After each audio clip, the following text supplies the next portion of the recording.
Friday morning at about 10 o'clock, which means that it's time for doing stuff with Dyson Dungeons, probably related to building this model of a vertical takeoff plane that was an experimental plane that was made in the 1950s, I think.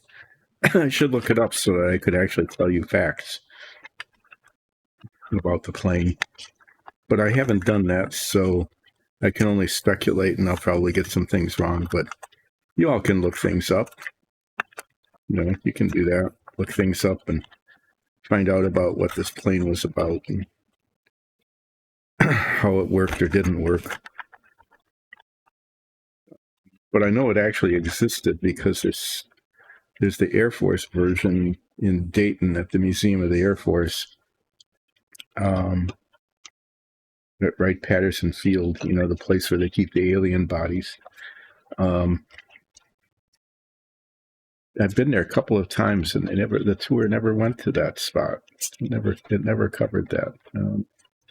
You would think that would be a big draw, right?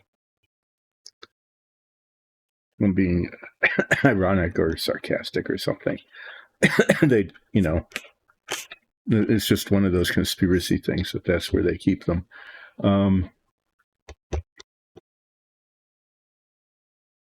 Yeah, so I'm working on this thing. I'll show you the cover art. I want to reach over here and take a chance at knocking stuff over so you can see what it's supposed to end up looking like.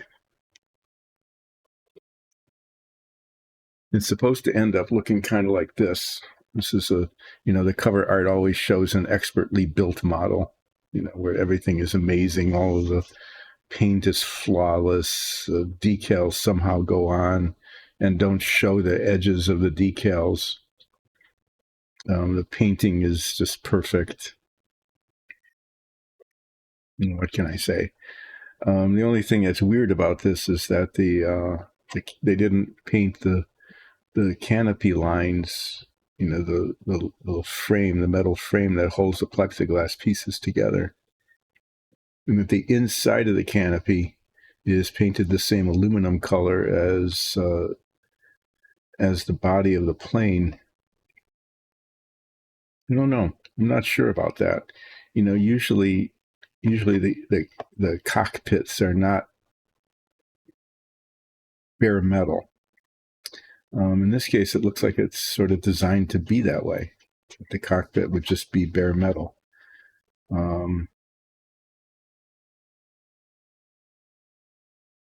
Guess because it was like a prototype, they just slapped this thing together. It's kind of tempting to paint it maybe an olive drab color or gray, a flat gray. If you were sitting in here and this was bare metal, unless the air conditioning was really good, it would absorb the heat and reflect. All this bare metal would just be really disorienting. They have a black up here. They always put that in front of the canopies on these planes because then it doesn't reflect into their eyes. So why would the inside of this be left bare metal? If this is painted black, why would this be? I don't know. It doesn't seem right. So I'm going to paint the inside of this like a flat gray color.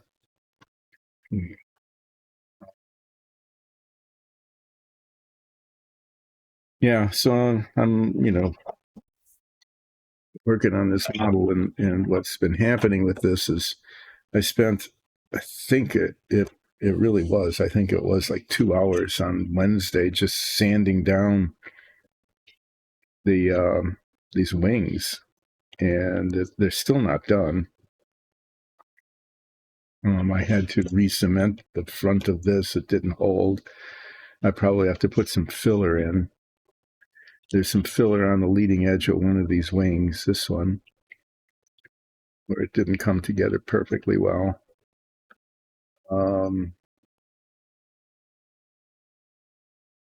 Yeah. This seam here, the seam is closed, but the contour just doesn't seem right.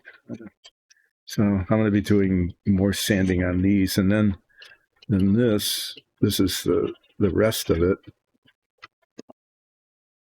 Unclamp all of that, and so if I spent 2 hours sanding these down and still not being done, it doesn't take much imagination to figure out how the rest of the day is going to go today.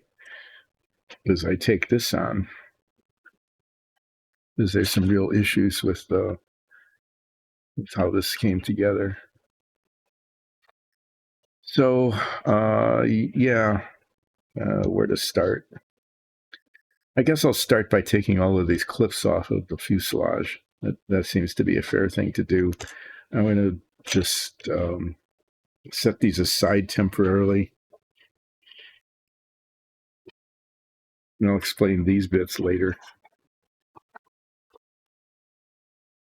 This was supposed to be a real simple model. It would just go together in minutes kind of thing, but the parts don't fit and themes show. It's just that kind of typical thing with these kits.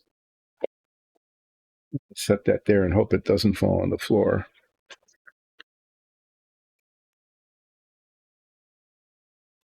It'd be less likely to fall on the floor if I put it away carefully, but I didn't, so there. So there it is. I'm going to take off all these clips and then find out what I've got underneath.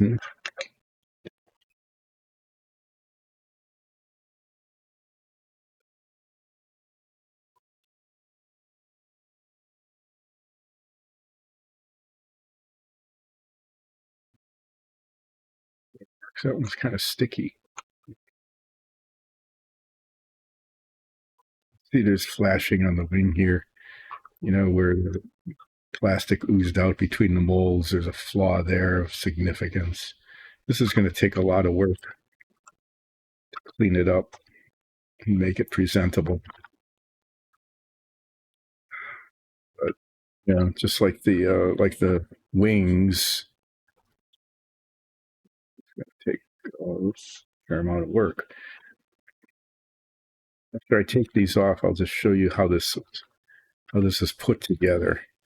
I mean, not the model, but the real plane, because it was really bizarre. It was a very, very bizarre creation.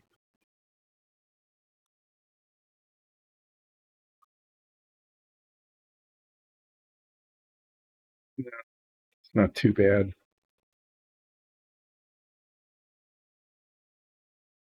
Not good on the bottom. Not good at all. It's like it didn't line up right. No, that's right. This was the okay.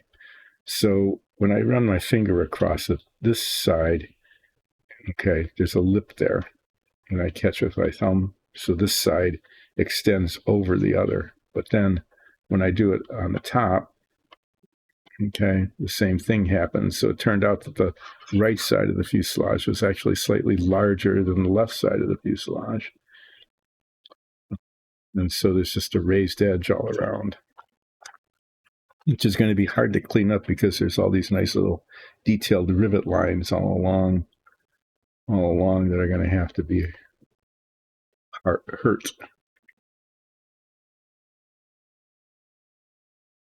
It's going to happen here on the wingtip once the flashing is off, if that's going to clean up or not.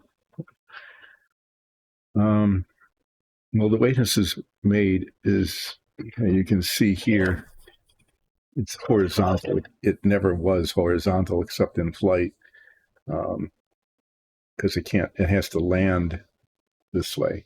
Okay. So you could see that, like if you thought it was an ordinary plane, weirdly shaped, but it would look more like this with wings and a vertical stabilizer, right? But it doesn't have that because it needs to land like this. And so the wings on either side have little wheels on them. You saw that earlier. Okay, that's all cool. But in order to stand up, instead of just having one vertical tail, it had to be on both sides, symmetric on top and bottom.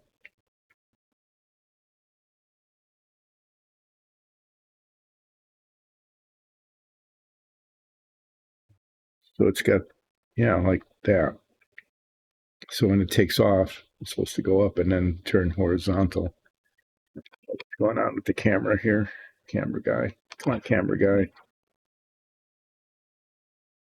So the propellers are counter-rotating propellers. One turns one way clockwise and the other one counterclockwise, so that the torsion effects, if something spins one way, everything wants to spin the other way. The counter rotation, they cancel each other out to provide stability. As long as that works, that's fine.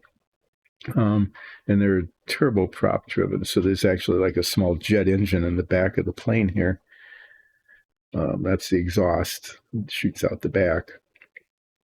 And then in order to turn the propellers, you can see where the shaft would come out right along the bottom of the wing here, right along the bottom of the wing root where the spar would go through. So in order to accommodate this long drive shaft, the pilot had to sit way up above it. Okay, so that's why it's so big and bulgy on the top, is that the cockpit had to be above the drive shaft. So that's where it is there. They couldn't just put it right in the nose, like a lot of cockpits sometimes are, very close to the nose, because that's where the propellers are. And you can see that, the model kit came with a highly detailed cockpit.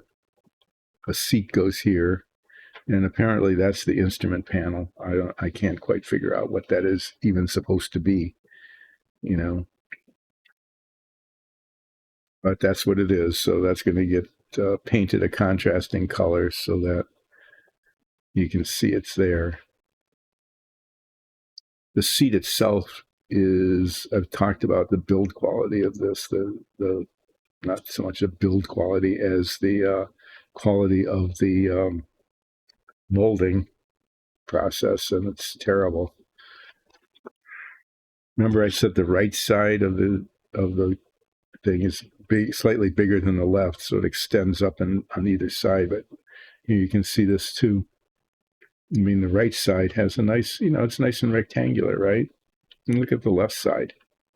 It's just like very, very badly molded. That'll all have to be filed and sanded down so that they're sort of symmetric. So I'll be spending a lot of time, an endless, seemingly interminable amount of time trying to clean this up so that it can be painted and it would look presentable after it's painted. Yeah, that. But first, the Chania. That would be nice, wouldn't it? Yeah, have a little Chania right now. I can only imagine that would be like.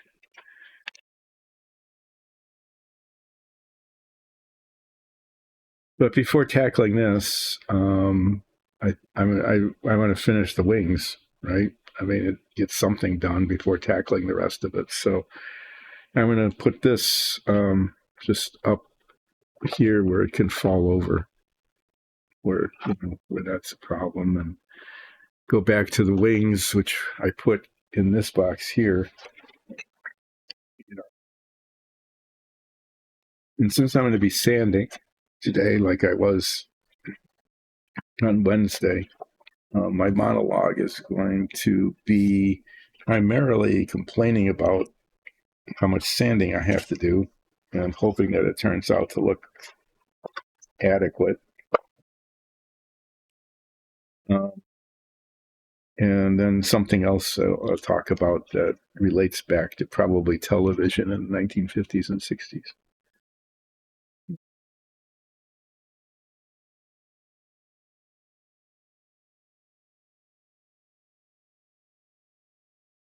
I don't know why this keeps coming back under the category artifact.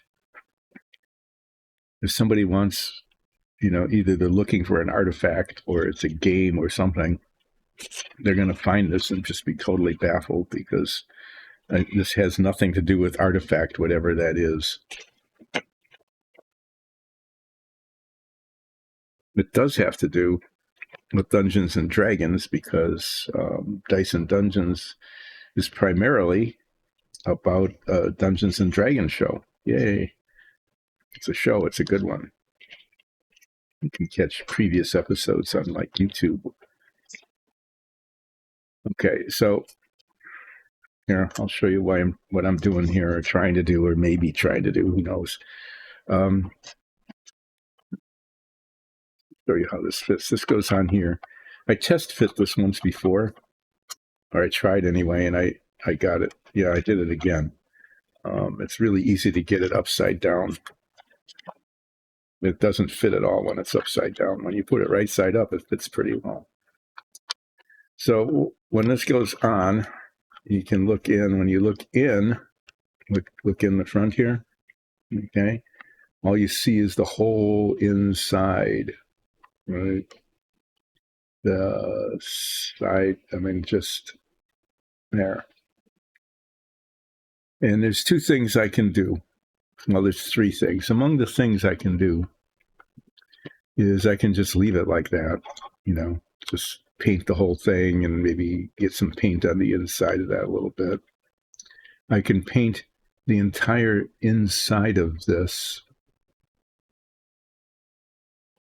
right? This, like the side of the fuselage where this attaches, where you can see the fuselage.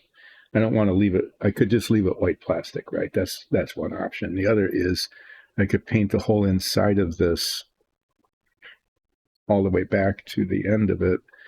You know, on the inside here, that's pretty straightforward. I just paint that. Here, it's not too hard either. I just have to paint inside the lines, right? Because see these inserts here? Yeah, this goes into that. So I could paint the whole inside these lines. I can paint that a darker metallic, right? Or I could do what I did with the tailpipe here, which is to put some sort of little baffle in and then paint that. I'm going to paint that black, you know, so that when you look through the tail, you're not just seeing the whole inside of the fuselage. What? There. Okay, it has to back up. There, then it fits. I'm actually really surprised at how well that fits. Put the other one on too. Let's see it. Let's see if it symmetrically fits. Yeah. Huh. Yes. So far, that's about the only part of the model that's been a pleasant surprise in terms of fit and finish. So I made these little weirdly shaped things to fit inside here, to fit inside there, like I did with the tail. But now that I'm looking at it, I'm going to take the process of I'm going to paint that darker metallic color.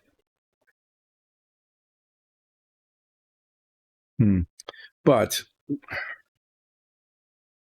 I really should prime it before I do that, but I don't want to prime this until it's all assembled. If I put a baffle in there, then I can just paint it later. But it would look better. I think, you know, it's an air intake. It does go all the way back through the fuselage to here. It does. And then it feeds into the little jet engine in the back. So I don't know. I've got some really good metallic paints, but I don't know if they're going to adhere to the raw plastic or not. I think I will. I think I'll try. I'm going to try that. I don't need to do that until these parts are pretty much ready to go. And I'm not going to use the metallic paints that are designed for spray painting. I'm going to use the Vallejo, the ones that come in little squeeze bottles. And then I'll just need to decide whether to use like the chainmail, which is kind of a darker color, it's going to be darker than the outside, or whether I want to use gunmetal, which is yet an even darker shade. I'm thinking it's just bare aluminum. I'll probably use chainmail. I don't want to use something shiny like silver. If I were to use, yeah, those have a better chance of adhering to the raw plastic. I don't know. I could get real compulsive about this. I could mask this off. I could mask all of this off and prime that. Just prime that. Or mask all of this and just prime the inside and paint that. But not with this model. I'm abandoning these baffles.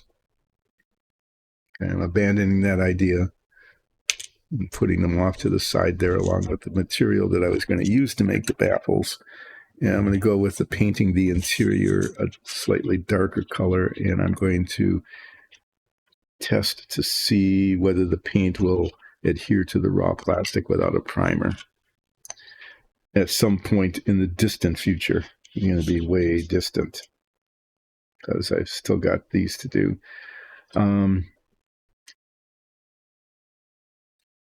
Yeah, I'm unhappy about the build quality here. It's still rough edges on this.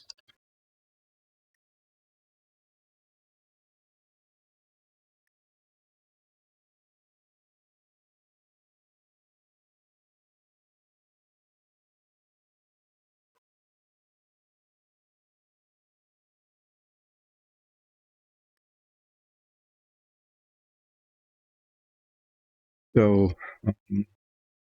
yeah, I've got 2.5 hours of sanding and more sanding and complaining about sanding, and then doing more sanding regardless of how much I complain about it, because it needs to be done, because I want this to look okay.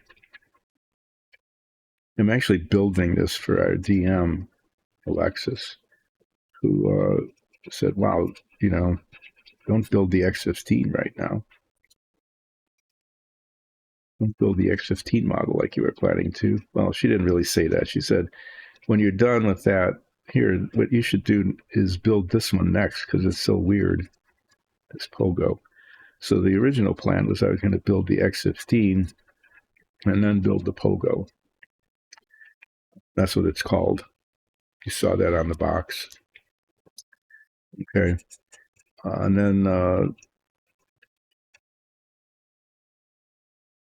then what happened was,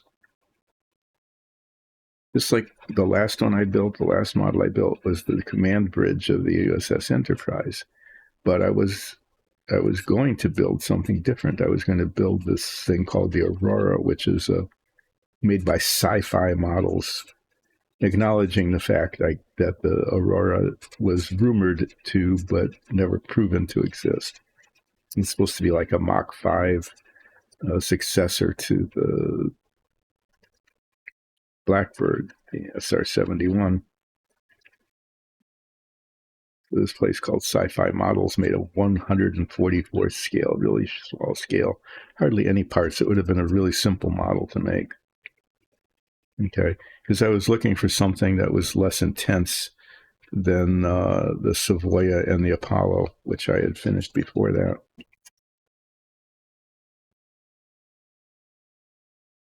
So I decided, well, before I go ahead and build it, let me find out if it's worth anything. Because I bought the models that I'm making, I bought them all a long time ago, and I never spent very much money on them because, I'm cheap, and why would I spend a lot of money on a model if I didn't have to? So I bought that probably 15 years ago or 10 years ago or something, and it was inexpensive. But I checked online, and they were selling for, and you can see on eBay, it's one thing for something to be listed, So another is, did it really sell for that price or not? Well, I checked, and it actually sold for $95. And I just said, and then I checked on the command bridge, okay, and there are maybe 15 of those things on eBay selling for maybe $20 a piece. And so it was a pretty easy choice at that point to say, why would I destroy $95 worth of value? That's like the show's income for an entire year, when I can destroy $20 worth of value by doing the enterprise. And so that's what I did instead.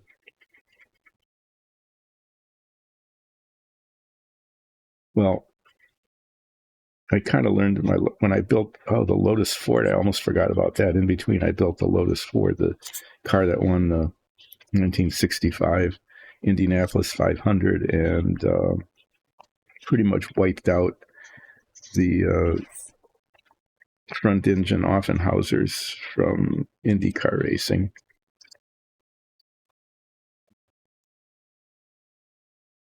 That was actually a tough choice too, because it was a reproduction of a kit that I built when I was a kid, you know, because I was really into racing and model building.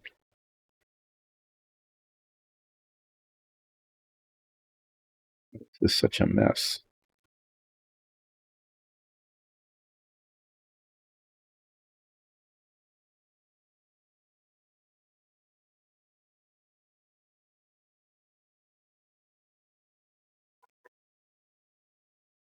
Well, yeah. So that kit was, you know, still in its original shrink wrap, right?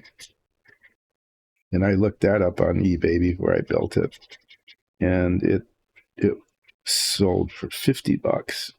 And it was like, geez, do I really want to destroy $50 worth of value by doing a nostalgia thing? In that case, my answer was yes, and it came out okay. It was a lot of work building it because, again, the kit wasn't very good and it wasn't really accurate. It did not accurately represent the car that won the race.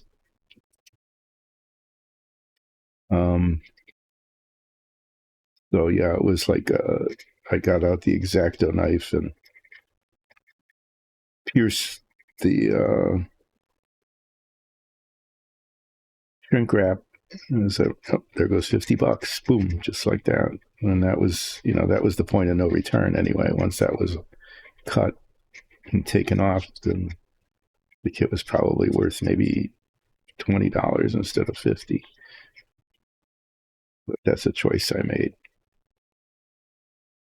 So what happened with the X15 is, not only did our DM Alexis say, wow, this Pogo is really cool, you should do that next, okay, which then moved the Pogo off of the shelf into the consider doing this next location, you know, the front of the shelf. But then I looked up the X15 model online, you know, just because, who knows, you know, it was like, it's what I do now before I build a model, is I try to figure out if I'm destroying enough money to pay for like a meal out. Well, it turned out that the X15 actually falls into that category. It's apparently a fairly rare kit. It's a 1/48 scale, and most of the X15 models are 1/72nd. But it potentially is worth like $130. It was like, and it's still, you know, in its shrink wrap, right? So it was, oh geez, here we go again. I really would like to build that model, but do I want to build it $130 worth? I don't think so. So assuming, you know, I'll eventually finish this model. Okay. Like they all end up eventually being finished. The sanding will come to an end. The seams will be sealed. what I'm sanding down here is I put filler in this on Wednesday because there was a crack. The seam was showing here in the front of the leading edge of the wing.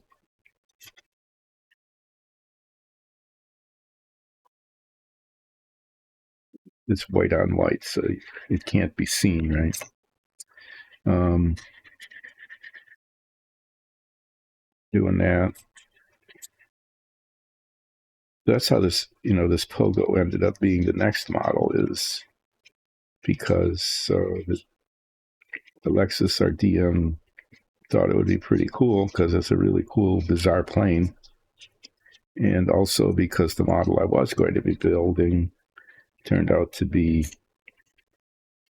potentially worth like $120 or $30. And since I have no way to display these things when they're done anyway, they're all, the ones I finished are down in boxes on the bottom shelf over there in the basement. So it's kind of like why I can either build a model of a plane that I thought was just amazing, and it was, that when I was growing up in the 50s and 60s, I could get $120 or $30. So I'm probably going to end up trying to sell it. We're going to end up trying to sell it rather than build it. It's way too early to speculate about what I'm going to try to build next. And I say that, try to build, because these things are always, so far I've finished all the models I've started. I have to say that I actually have finished all the models that I've started with generally fairly good success. Why is there, it's down here.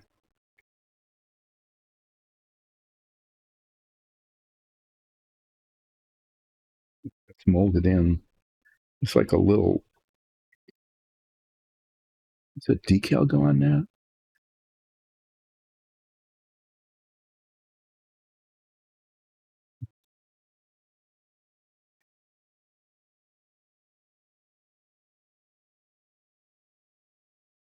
I didn't bother looking this up because I know right off that it's not going to be a highly valuable model.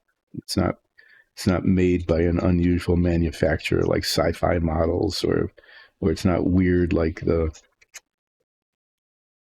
Aurora,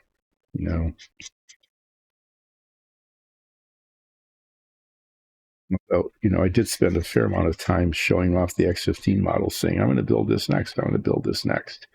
And then just very abruptly canceled that and said, nope, not happening.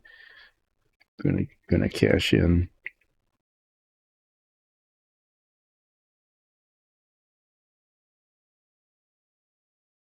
Getting pretty close. This, at least for me, this is relaxing, just very slowly sanding away with 1,000 grit sandpaper on a piece of plastic.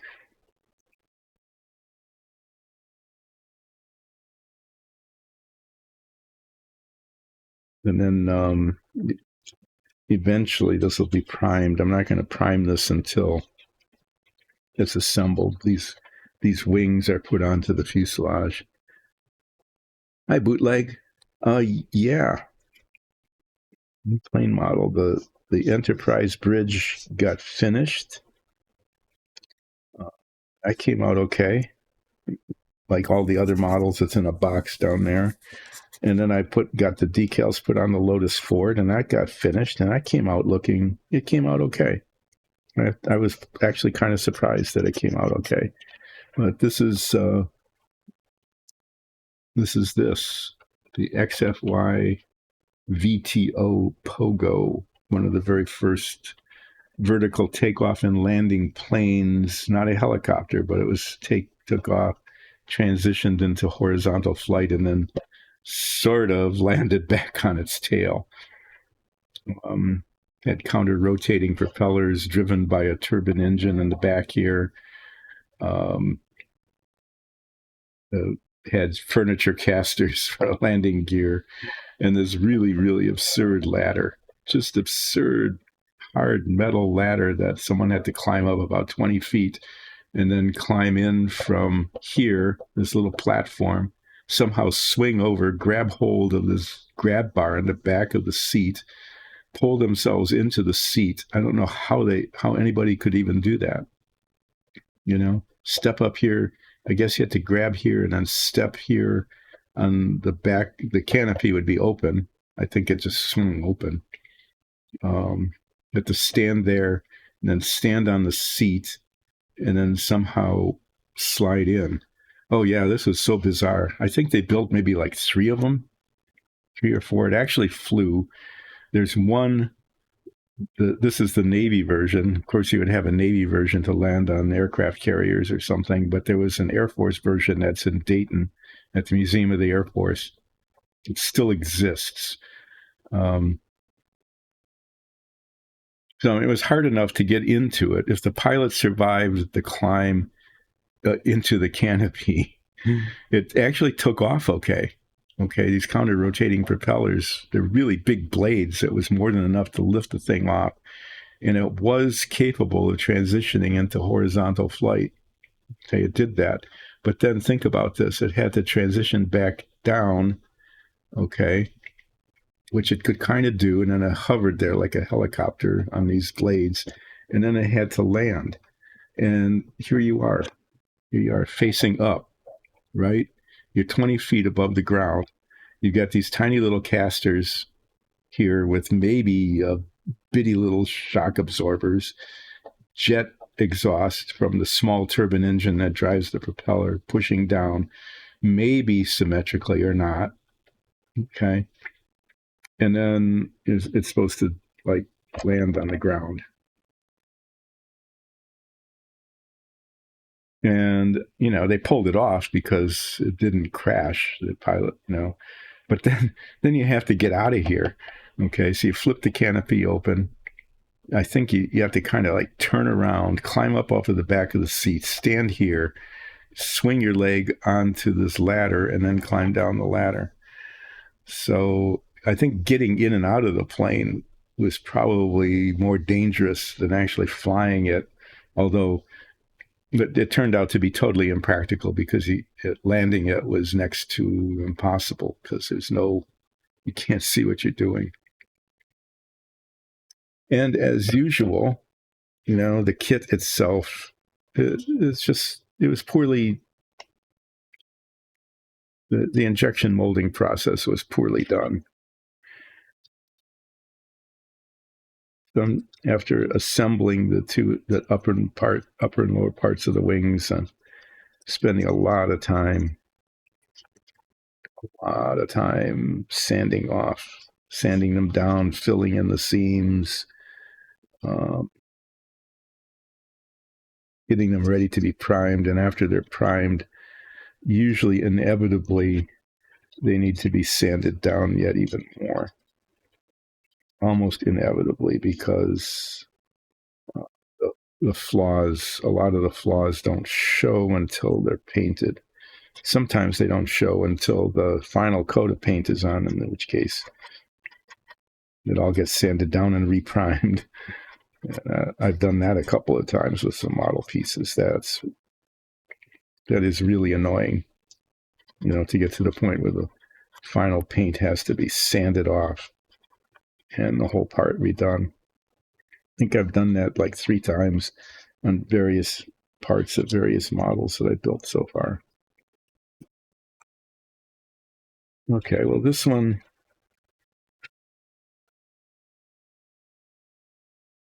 whatever it is, I keep getting them upside down. This is the right wing, not the correct wing, but the right side. It goes here like this. No. Okay. 3 out of 3. 3 out of 3, I've got it on upside down. You'd think that I'd be able to get it right. So that goes on. Eventually, it'll go on like that. So this one's pretty good. Pretty good. I'm going to put it in the box, out of the way. Set until I do the next steps of doing some detail painting and then priming. After I'm going to prime it after the wings are attached to the fuselage. It'll get primed then because the whole thing is painted metallic silver.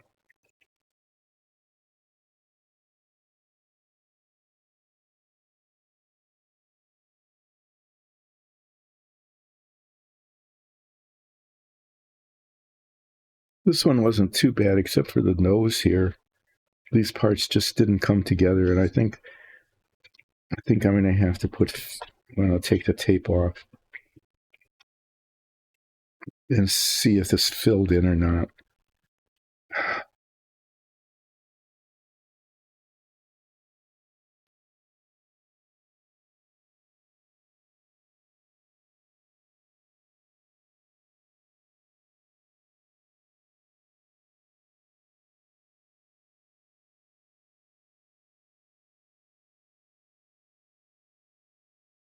You can see the dark spot here where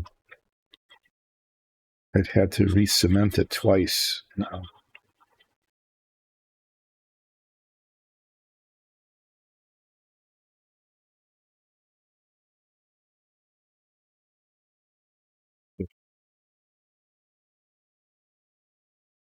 Oh yeah, that's the part that's supposed to look like that.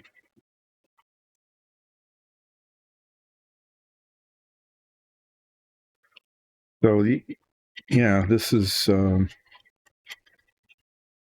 was explaining why I'm working on this model versus the X15 because the X15 model turned out to potentially be valuable, like more than $120 on eBay, and I didn't. It was like I really like this model, but I like $120 too. So I set that aside. But I'm a long way from having to decide what to build after this. I've got some really cool models, but just like the submarine and the Apollo, they're big. Okay? And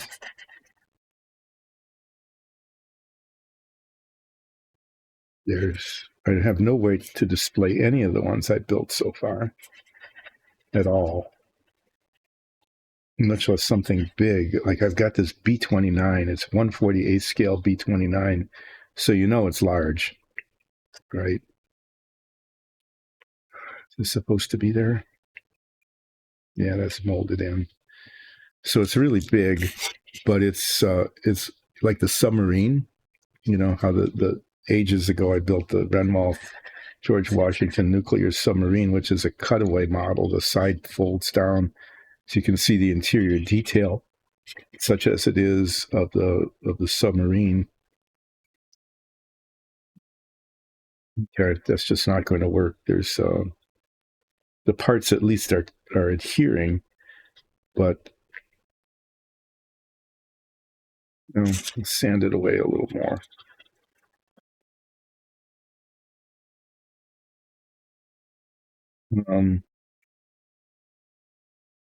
So this B-29 1/48 scale, which is big, it's like the wingspan is maybe close to 2 feet, and the thing's 18 inches long, is also a cutaway. So the fuselage opens up so you can see the inside of the B-29. I've never seen that before or since that one that I found on eBay a long time ago and bought it. But I'd really, really like to have that. But there's no, I don't even have a box big enough to hold it, much less any way to display it. The other one I'd really like to build is a plank by plank wooden model of the America, which is the yacht that won the first, call it the America's Cup now, the yacht race. I think it's called the America's Cup, not because the U.S. won the first one, but because the yacht named America won the first one. But again, it's what do you do with this thing that's 20 inches tall, is filled with all sorts, like cloth sails, all sorts of little ropes that are strings representing ropes, What do you end up doing with that? You end up spending like $300 building a display case to keep the dust off of it.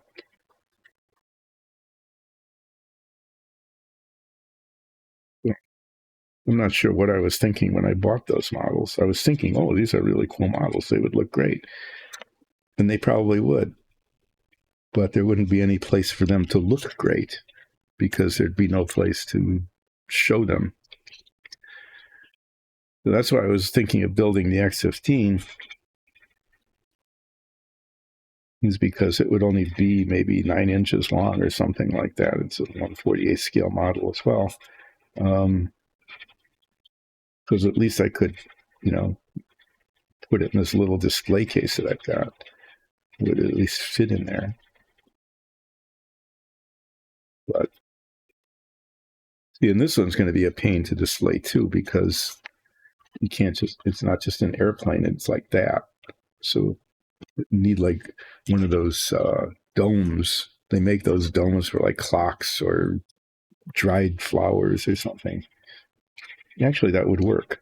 I don't think those are terribly expensive, but you just need one that was big enough around on the bottom to accommodate the wings and the stabilizers. It doesn't have to be terribly tall. It's not a very tall model. Well, there we go. That's what I'll do. So I'm building this one because Alexis thought it was really cool, and it is kind of.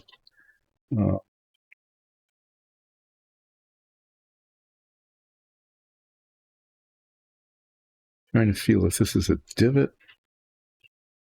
Yeah, I think the thing to do here is put some plastic putty on it and then sand it down, because it's just distorted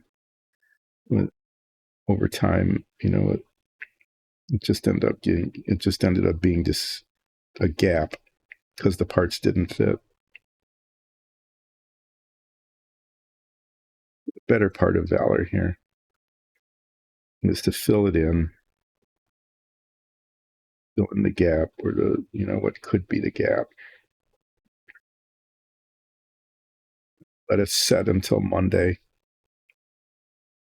and sand it. And it's not like I'm going to be wasting time here, because the fuselage part, this bit, is going to more than take up the remainder of the 3 hours of streaming today.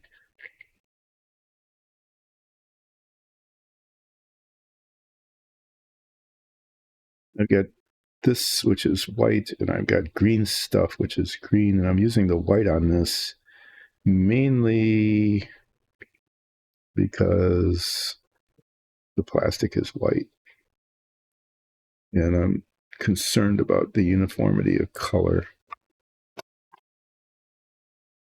I'll be using white primer on it, and the primer is kind of translucent, and then the metallic paint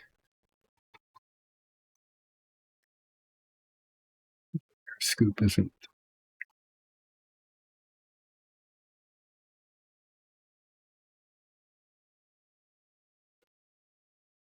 The metallic paint is sometimes sort of translucent as well.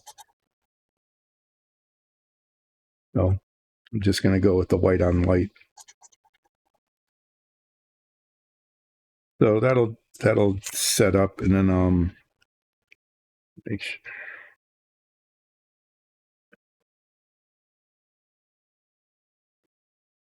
sure I've got enough on the front. It's, in this case, having too much is the better part of valor. Okay, because I can always sand it off, but if I don't put enough on there and there's a little gap on the very, very front, I'll have to do it again, and it'll take another 2 days.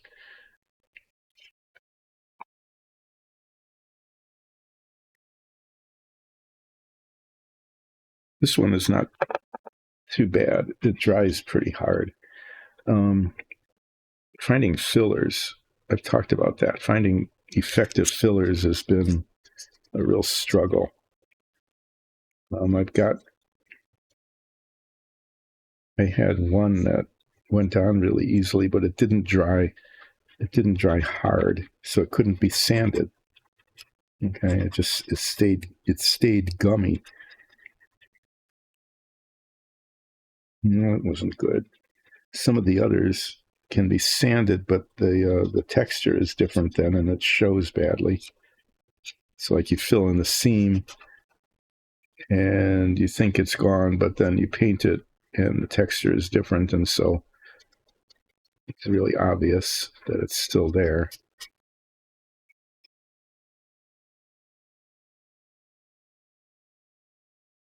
I had one that it worked pretty well, but it came with such intense warnings. It's like, don't let this touch your skin. Don't inhale the vapors. Don't use this indoors or outdoors. Basically, it just said, if you open the tube and squeeze this out, it's going to kill you. I mean, it really wouldn't, right? I mean, it really wouldn't do that, but not immediately anyway. But the warnings were so intense that as well, that's not going to get used. But the solvents in these things are pretty nasty. In fact, there was a really popular brand of paint, metallic paints called Floquil, that they were made for locomotive, trains, train modeling. And I actually, because they were highly recommended, I actually got some, and I used them on a model I built a long time ago, the silver. It was really good stuff. You could brush it on. It didn't leave any brush marks anywhere. It was pretty opaque, right? So you didn't have to multi-coat it. It was really good paint. But they ended up having to take it off the market because the solvents were highly toxic. And, it's one thing if you're using like 6 drops of it or, building a little model. It's, but there were people who were using it like almost commercially, where they would be building multiple models or very large models or things like that. And anyway, it's no longer on the market because of that. So, I guess it's important to take these warnings about your solvents seriously and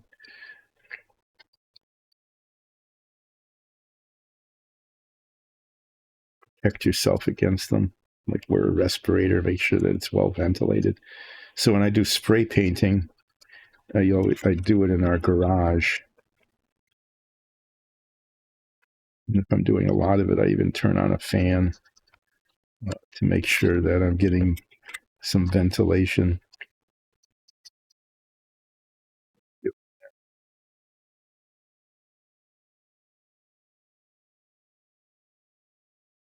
If you're airbrushing with acrylic paints, it's not so bad. But, I can't airbrush because I can't. I just don't have the skill. Talked about that many times. So, the fumes for that aren't hugely awful, but most spray paint that comes in cans, the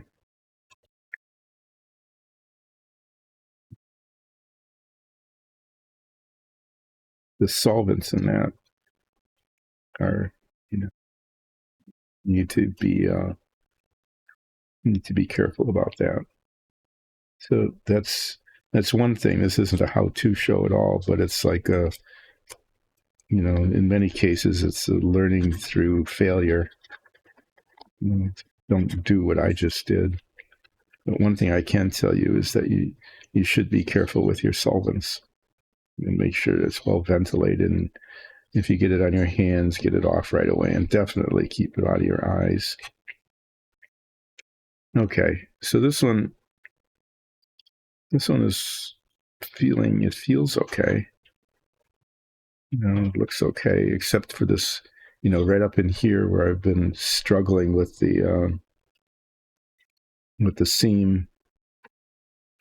That needs to cure and then be sanded on Monday. Put this in the box. And remember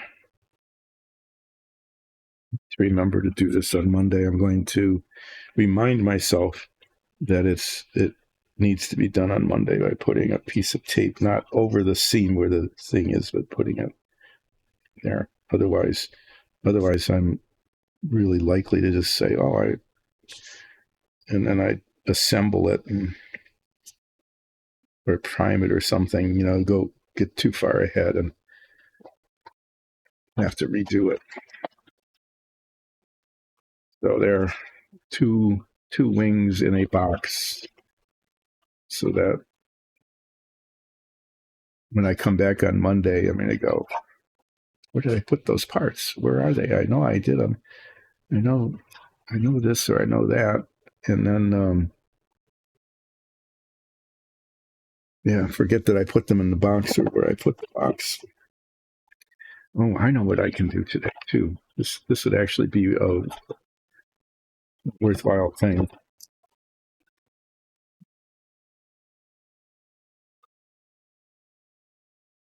This is all the sprue there is. Most of the parts weren't on a sprue. I've just got paper towels covering up the decals so that they don't get messed up. And this is the clear canopy, which was very cleverly just thrown into the box. It wasn't even in a little plastic bag or anything. It was just thrown in the box with the other parts so that it could bang around and get scratched up. So why did I pull this out? Well, let me remember. Okay, one is to show you the seat. The seat goes, this pin on the seat goes here. Okay, and then the seat sits on there.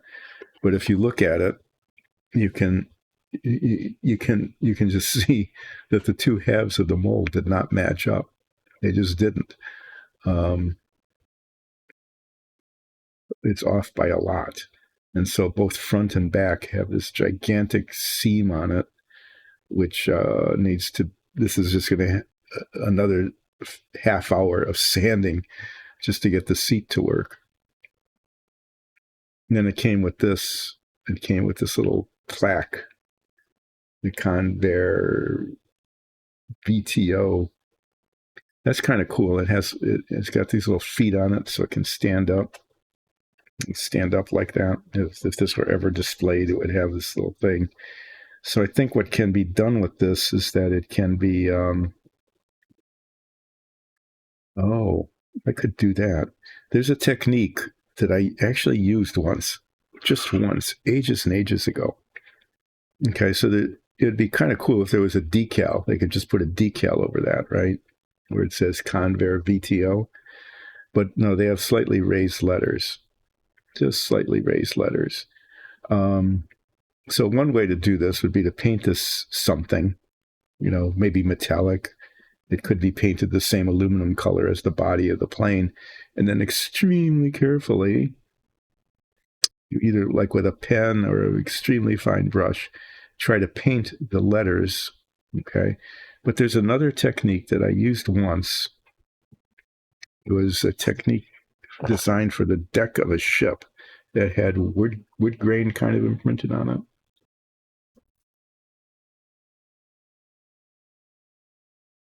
It actually worked. I was kind of surprised.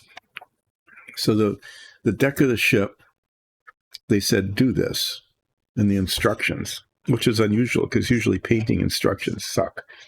The painting instructions for this are really bad. The painting instructions for the Lotus Ford were extremely bad. The painting instructions for the Savoia S-21 Porco Rosso's plane were amazingly detailed, specifying exactly the right color and where to apply it and how. But, so this technique involved painted the whole deck flat black. Okay, just flat black, right? back in the day when acrylics really weren't a thing. These were painted with enamels, and then paint over that wood, and that was the color of the paint, wood, which was really kind of just tan. It didn't look at all like a teak deck. Now there is. And then they said, well, paint the black and wait for it to dry, and then paint a coat of this wood color over it, and then lightly sand it. Well, the wood grain that was molded onto the deck, okay, instead of being like down, like the grain wasn't down, it was raised up. By lightly sanding it, you sanded off the wood color, exposing the black paint underneath. And if that was done really carefully, so that you didn't sand off the black, but just over on the top, it actually worked. The same thing might work here. You know, I could paint this whole thing like black, or I've got, I think I have a black primer even. Oh no, I've got flat black paint, really good flat black paint. So it's a spray paint that I'm going to be using for the propellers and for the tips here. Okay, paint this black, and then spray paint it aluminum, and then very lightly sand the aluminum off, exposing the black underneath. That might actually work. If it doesn't, well, I could do a couple of things. If it doesn't work, I could repaint it and then try to paint, the raised letters with a pen or a brush. I could just paint it one color and hope you could see the color, this, because it's just raised up like it's all aluminum. Or I could just throw it away. Among the many options of, of things I could do. But that's not why I pulled this out of the box. I pulled this out of the box because I want to test to see, at some point I want to test to see if the paint I'm going to use on the interior of the air scoops, the air intakes for the jet engines, will adhere to the raw plastic. Here, I'm going to cut this off. It's just going to break off and be a mess. Here. And then here.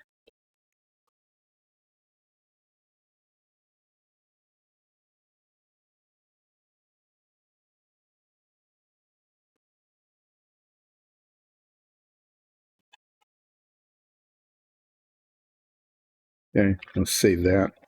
I'm going to put these back in the box because I might remember where these are later.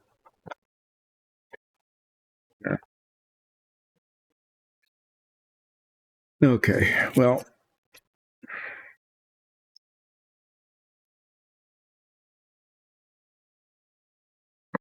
that's a story, a long story about why I'm building this model, or attempting to.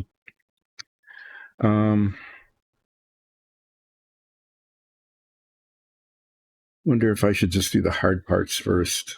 Maybe I'll just do the hard parts first.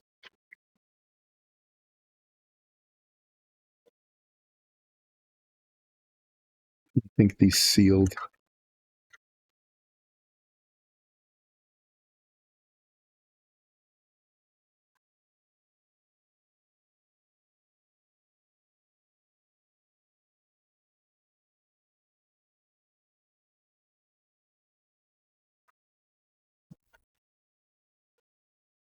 I have no idea what this instrument panel is supposed to be, what these bits represent. But it's not like a real instrument panel. It's really, really, really bad.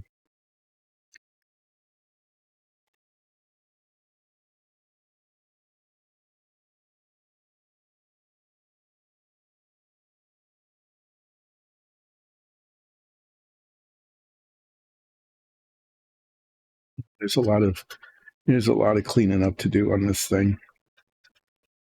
So I'm not sure I'll even be able to finish sanding this down today.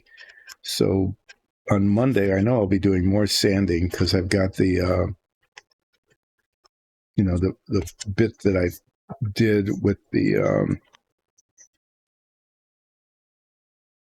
filler on the wing, the air intake. There's going to be there is a place already. I can just see it. I can see it here. I can't tell if there's a gap there or if they're just misaligned.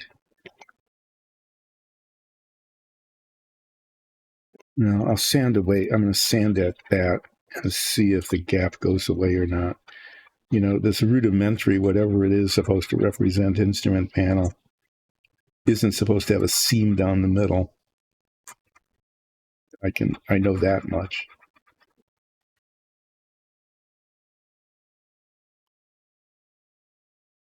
But these are all little bits, kind of a pain in the butt to reach, that all need to be braided away.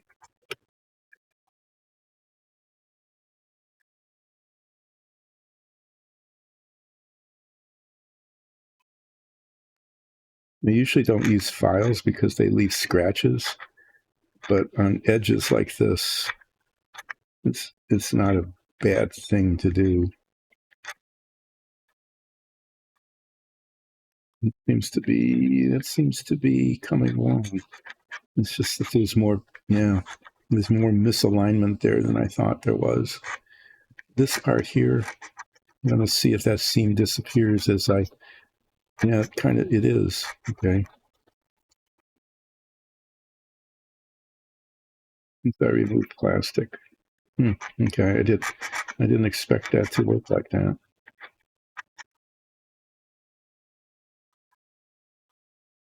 So it looks like that'll be okay. It isn't going to need filler. At least that's what it looks like.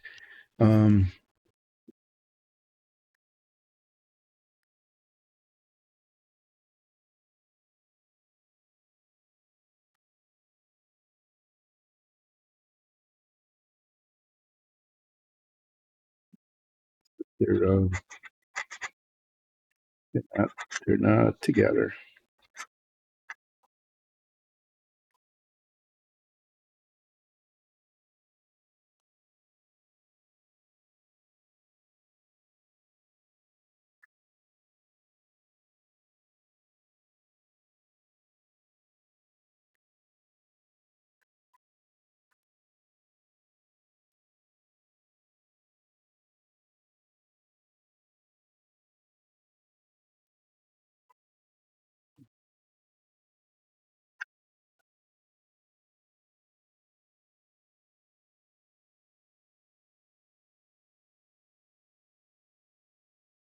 No, I'm sorry. I was just looking at this going, tiny little bits of practically invisible parts of the model. You end up spending, 10 minutes worrying away at it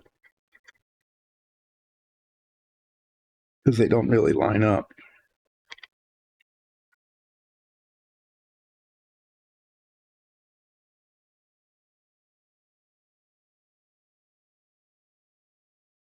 Now, as I mentioned before, the model cover art shows the interior of the cockpit painted the metallic, but that just makes no sense at all because it would just be highly reflective and really distorting this to the pilot. I mean, just really not good for the pilot at all. So I'm going to paint the interior of this the gray color, like a flat gray.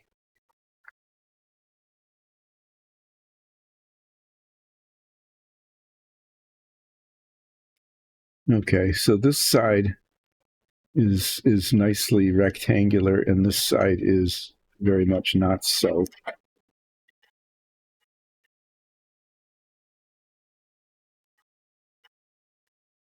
I have to put a little filler in there. There's just a gap.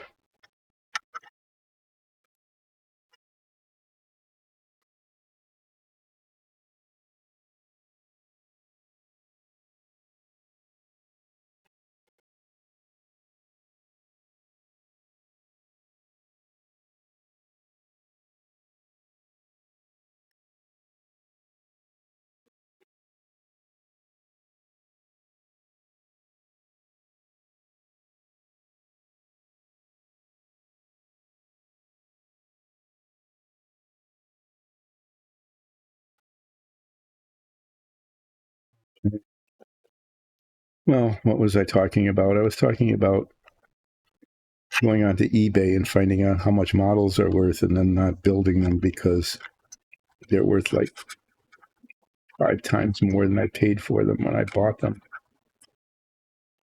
That's what happened to the X15 and why I'm not building an X15, because it turned out to be worth more than $120 potentially. And yeah, I mean, I wanted the $120 and not the model, so I'm probably going to try to sell it. Maybe I'll succeed, maybe not. If it doesn't sell, then I can build it.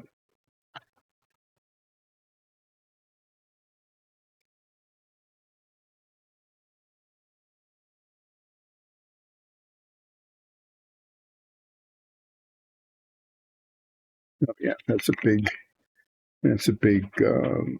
non-alignment here.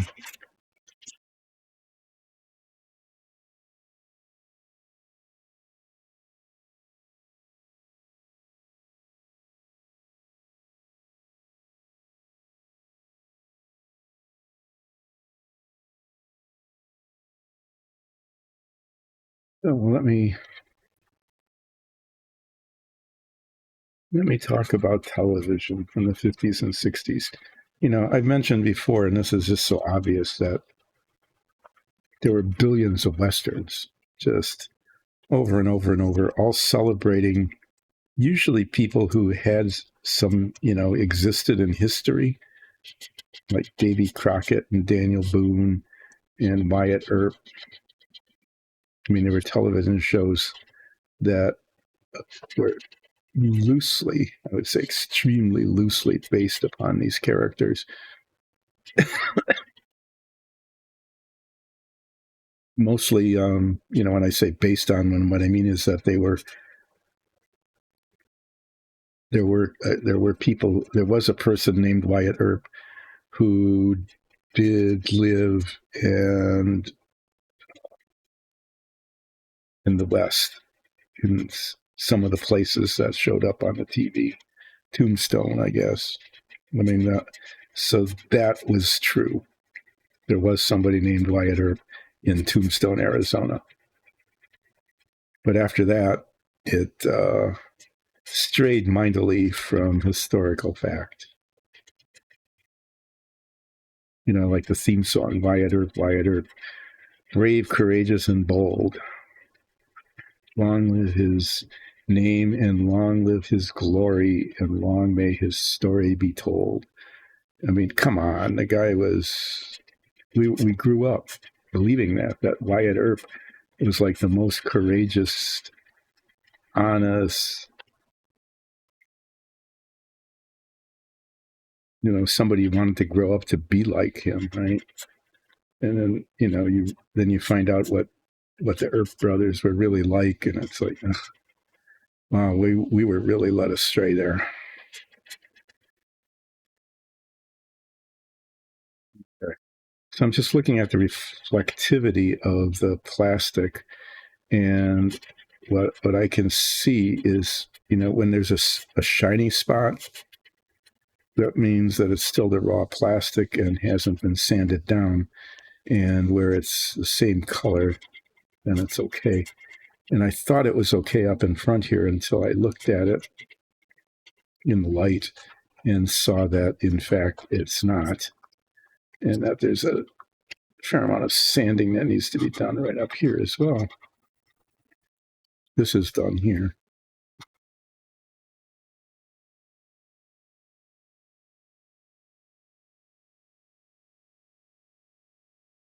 The difference in reflectivity is if the parts aren't lined up exactly right, or if they're kind of bulging or something, and you're sanding at it, and one side is dull from the sanding and the other side is shiny, that means that they're not symmetric. The shiny side is lower than the dull side. And then, then I need to sand down all the shiny bits around it too. Otherwise, they're going to show up as significant variations in texture.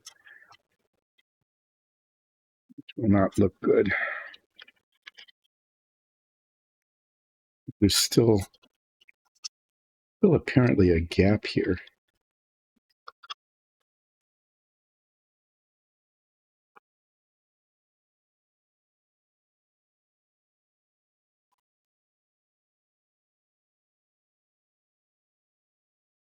It's just an open. What is that?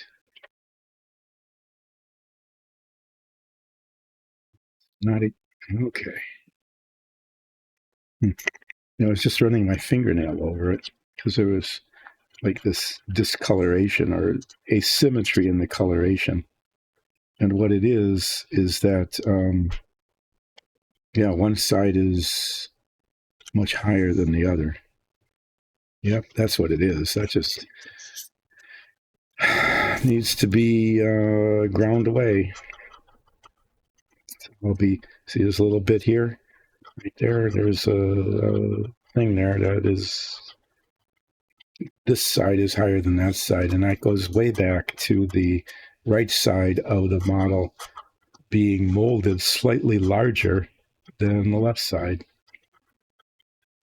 which means that on all the seams, this side is raised up compared to the other side, all the way around the whole plane.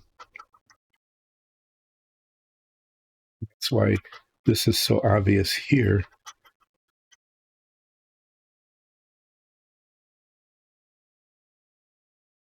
It's because this side is higher than that side. I'm going to use the really coarse paper on this. It's hard to get to, and there's a lot of it.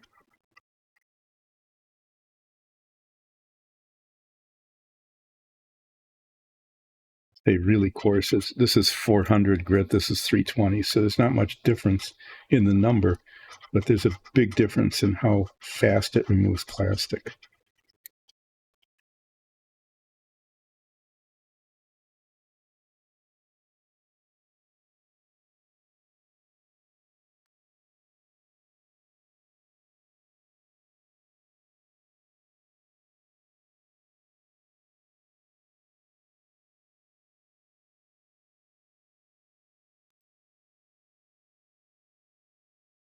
This is all going to be painted a flat color, so I'm not going to polish it. I'm just going to sand it with the 400 grit and hope I end up with kind of a uniform texture when it's painted.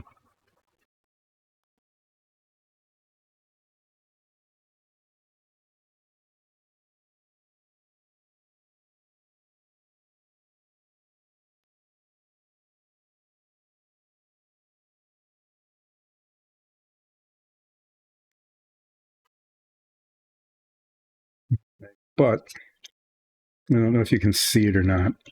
There is this little bit, there's a little gap there. And so that little gap is going to get a little bit of this putty. And if that fills in, that's great. And if it doesn't, what I will end up doing is sanding it so slightly curved so that that little gap disappears. I would rather have a little bit of a curve, even if it's not historically accurate, than to have a gap that shows and makes it look like it's like broken.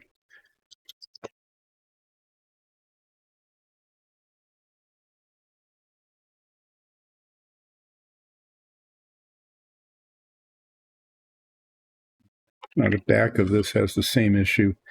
This right side is bigger than the left side, and so there's this big seam showing. After I get this done, I'm going to work on the front of it.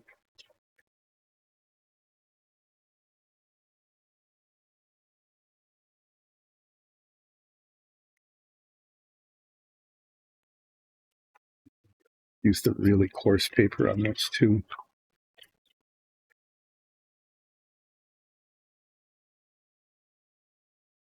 You can see, since I've gotten this much done, Okay.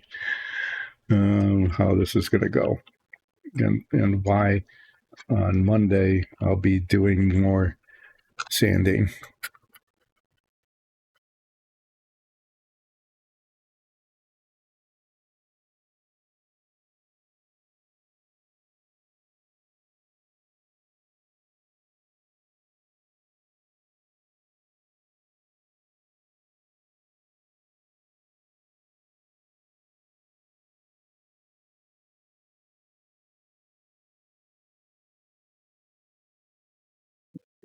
And just trying to get a grip on it here.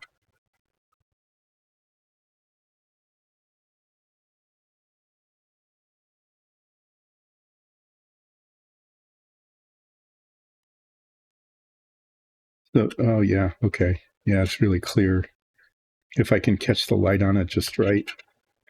Again, it's this height is higher, and so it's sanded down first, and it's matte. And this side is lower, and if there's glossiness on it, if the glossiness is showing, then it's not sanded even.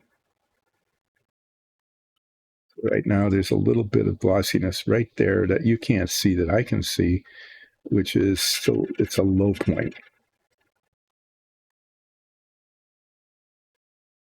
When that disappears, then I've got it even all the way across.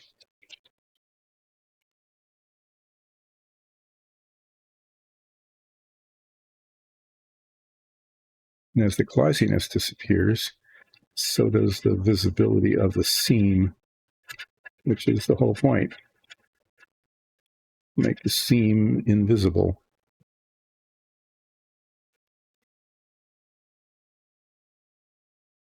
So it's getting to be okay up here. It's not down there in the crease. It's hard to get to there.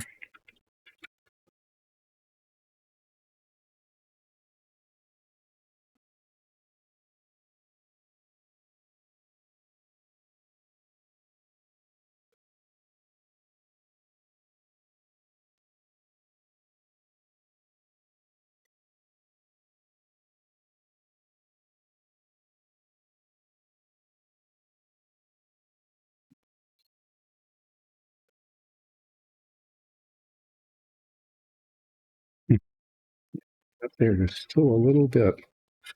It's just not giving up.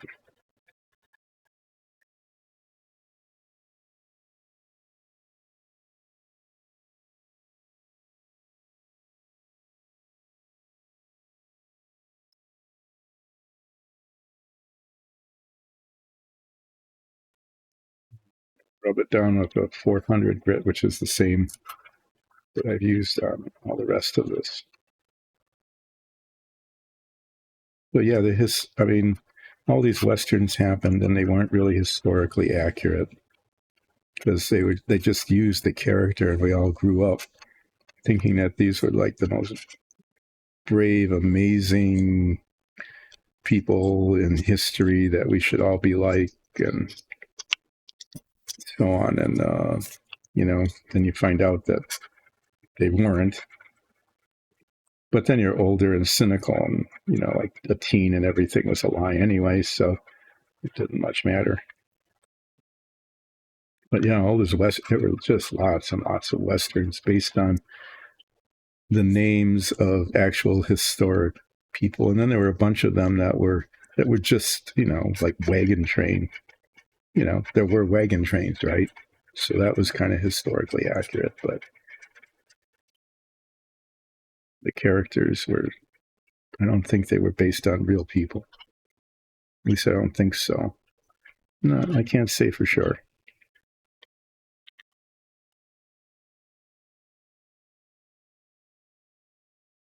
That has to be, there's a line down here, but as I run my finger across it, okay, my thumbnail catches going this way and not so much the other way.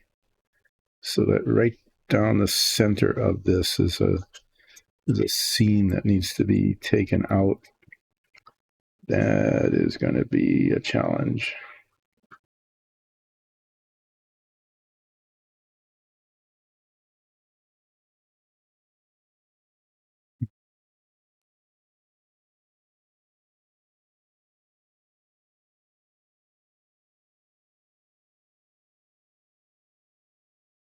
So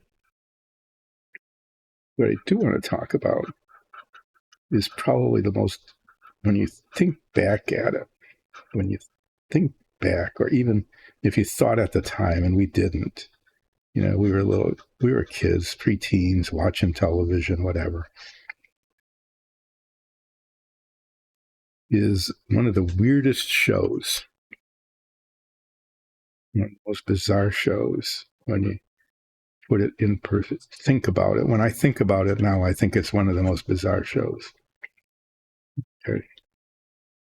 I'm not going to take a poll or not. I don't know. You might not agree with me, but that's okay. This is just my opinion. And I think it's safe to have an opinion. Is it safe on this stream to have an opinion about a television show from the 1960s, I think? Does anybody care? No, I don't know if anybody cares enough. It's not like having an opinion about contemporary politics or something. So I don't know if it hurts. If you're really upset about my opinion about this television show, you can go onto social media, which I don't really pay attention to. In fact, I don't even have social media accounts. You might not be surprised by that, but I don't. So if you disagree with my editorializing about this television show, feel free to express your own opinion, get into a dialogue about it, or a monologue, or, whatever you want. So my vote for like the weirdest show was Hogan's Heroes. Right? I mean, this was a show about people in a Nazi prisoner of war camp. And it was a comedy. You think about it, it was just this amazingly horrific war. Tens of millions of people were killed, right?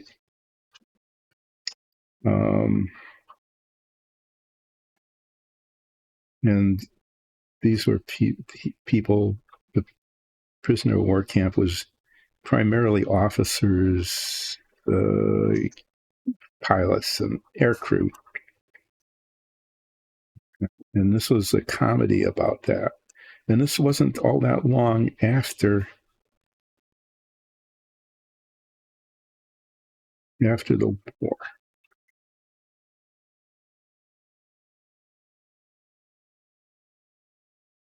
And you could say, well, yeah, but it was making fun of Nazis.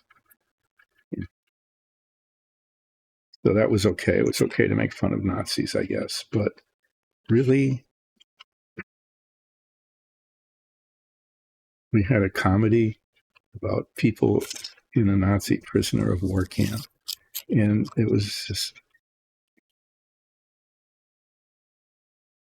and granted, they made the people who were running the camp seem kind of clownish. Hogan was always getting away with stuff. But the setting just, when I'm looking back at that, the setting, it just seems so bizarre that after, POW camps, even for the U.S. and British air crew were probably treated as well as anybody in these prisoner of war camps, but that doesn't mean that they were treated well. That they were treated as well as or better than anybody else, just by comparison with horrible, is not necessarily great. But there it was every week.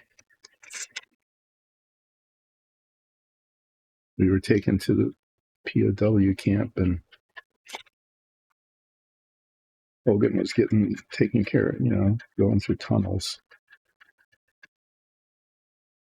And there were movies about, like The Great Escape or Stalag 17 or something. There were movies about being in these POW camps and escaping from them, and how that didn't always work out very well at all.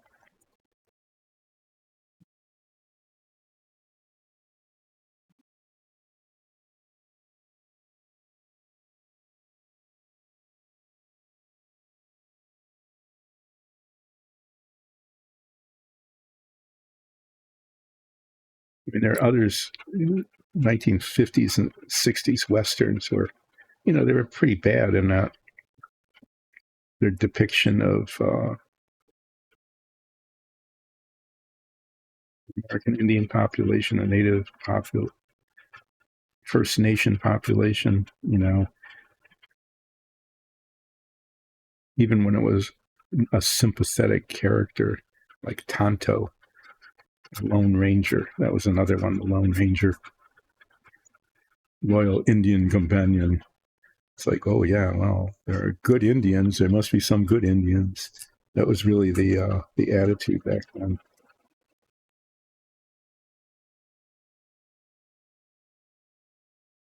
I mean, some of those portrayals left something to be desired in terms of historical accuracy and the stereotypes that they promoted. But wow, Nazi prisoner of war camp, really? That's something else. Okay, up here, there's this panel, this anti-reflection panel. This is going to be painted flat black because it's supposed to keep the pilot from being blinded by light reflecting off of the bare aluminum. And it isn't so much, the problem is that there's these little raised areas here for a reason. I don't know what those are, I guess to break up the light even more. But it just makes sanding this down yet all the more challenging. If I don't want them to disappear, I could just sand those off. And then I wouldn't have to worry about them, would I? But I'm going to try to save them. But there's the right side again is raised up really high compared to the left side. So there's a lot of plastic to be removed here. And I'm not really sure how I'm going to do that within these little grooves. I might have to just like use a needle file and do my best. Or just give it up and sand the detail away. Just make it go away and have the whole thing just flat.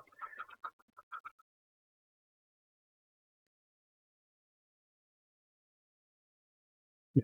Use coarse paper and then work my way back down because there's a lot of plastic to be removed here.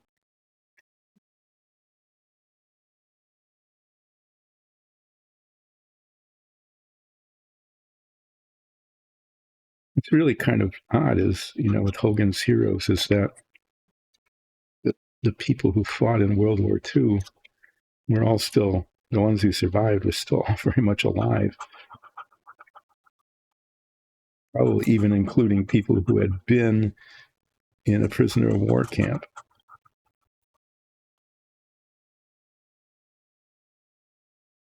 And yeah, it was just there. It was so,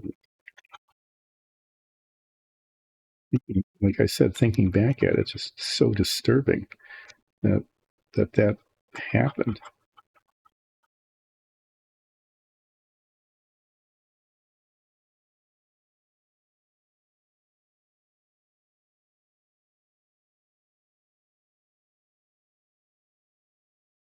So that gets my vote for the most bizarre television show of the 50s and 60s. I mean, there were some shows that were just, intentionally weird.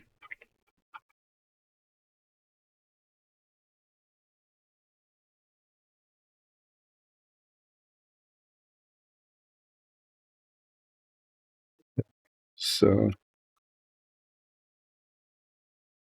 I don't know, bad taste.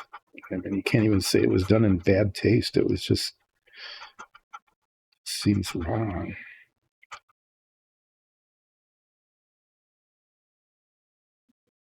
I imagine that in POW camps there were times when there was humor, especially among the officer class.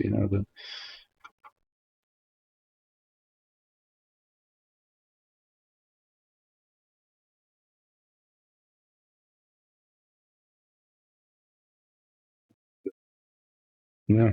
And that went on for many, many seasons.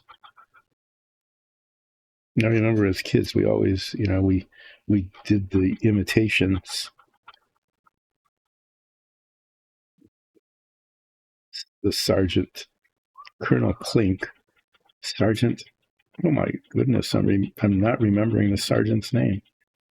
He was like the main buffoon character. He had catchphrases. I see nothing. I see nothing. It's always powerless to do anything, and so if you don't see it, it doesn't exist, right? Like the bug bladder beast of Thrall, kind of. Except in that case, if you can't see it, it can't see you. It was almost like that. Sergeant Schultz, that was it. There we go. Alliterative. Colonel Klink, Sergeant Schultz. The alliterative.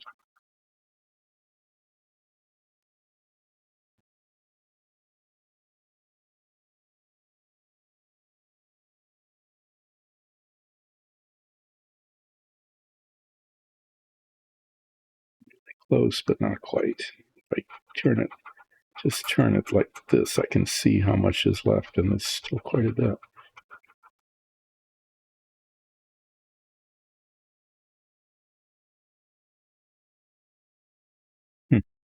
Yeah, surprising. Not surprising. It's annoying. It's annoying how badly these parts were made. What's really annoying is like you get 90% of it done, and there's this little bright spot left. There's one tiny little spot, and that tiny little spot ends up taking longer than the other 90% took. Guess maybe that's why that was the spot that was left. I mean, left, right, huh?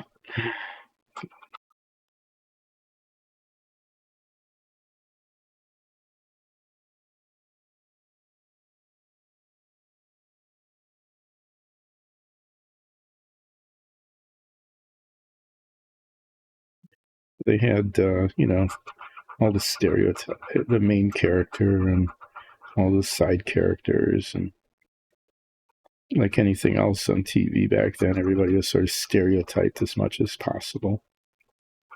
For some reason, there was a French guy, and he must have been like one of the resistance fighters or something. I don't know. It wouldn't, in reality, he would have just been shot. He wouldn't have been in a POW camp along with the pilots, with the U.S. and British officers, but good to have it. Maybe he wasn't in prison. Maybe, I can't remember now.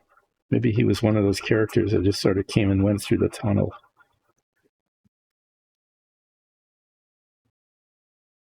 I don't care enough to find out.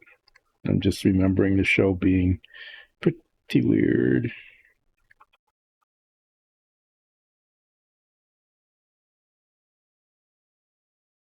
And then every once in a while, the SS would show up or something. I mean, they really would, and then everything would. They'd have to get the camp in order and make it look like everybody was paying attention to Colonel Klink and that they were not living in luxury and that sort of thing. Even, I mean, when you think about that, that's really weird.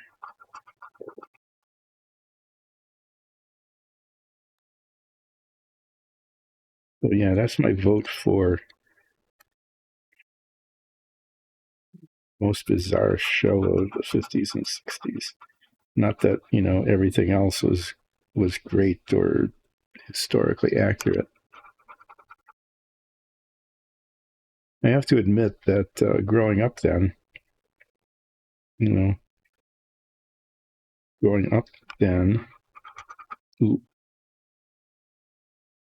television and movies was our major source of education about the Western expansion. And it just really was. The the behavior of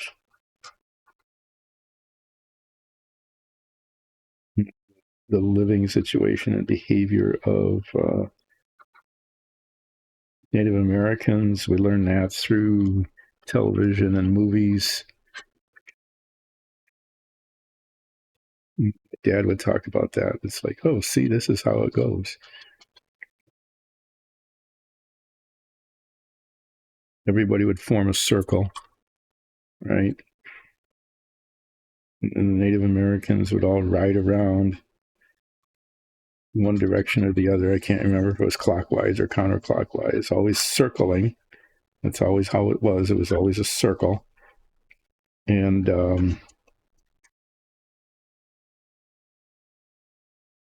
this is kind of the way they were portrayed, is they were just wildly shooting without really aiming.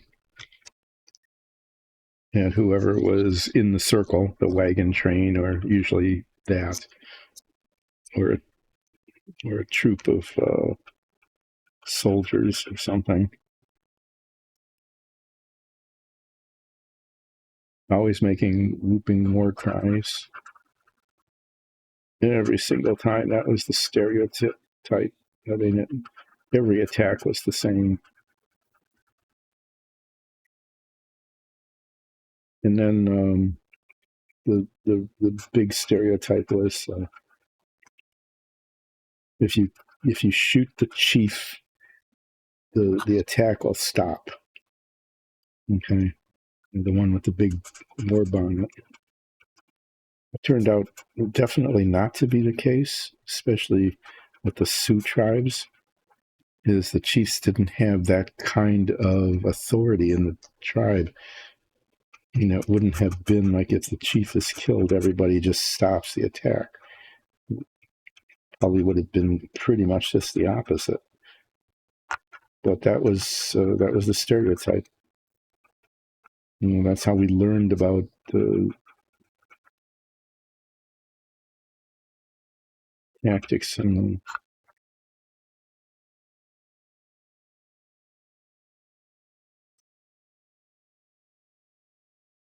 just looking at this. I'm looking at these raised ridges. I don't know if they show up on camera. Maybe they do. It's like right along here. Here's a bunch and here's a bunch. I'm not sure what those are, like radiators or something. Maybe they were. I'm not sure they're going to be saved. I'm not sure they can be salvaged. I hate to do this with the file, but just see any other way of really getting in there.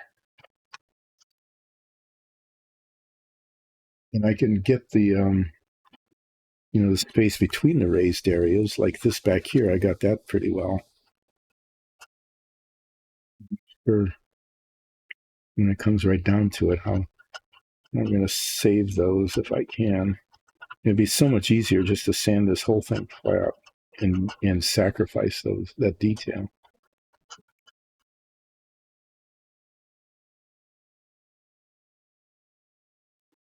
Asking myself, hey self, why aren't you just doing it the easy way? Well, because I'm trying to, do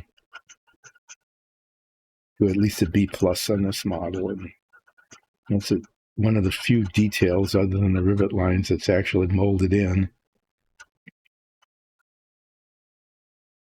I will try to save it.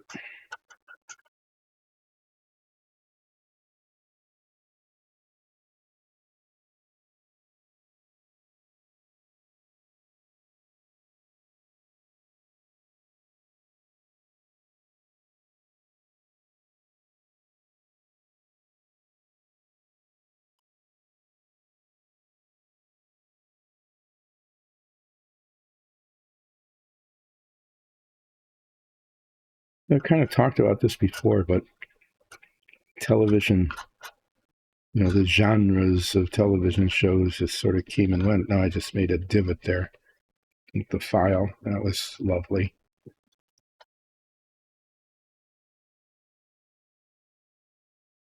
File down. You can see it. Just there's a distortion there. file flat across the surface. I was filing down instead of across,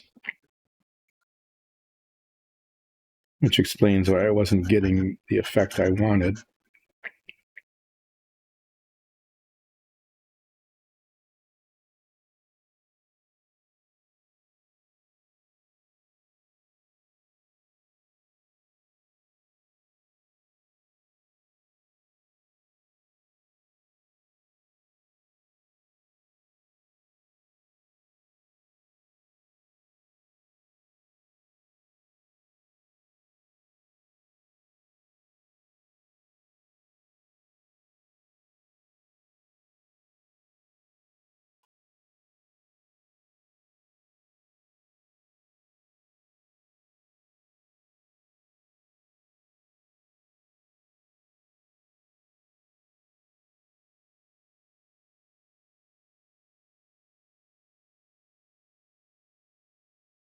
So the westerns, of course, are the huge ones.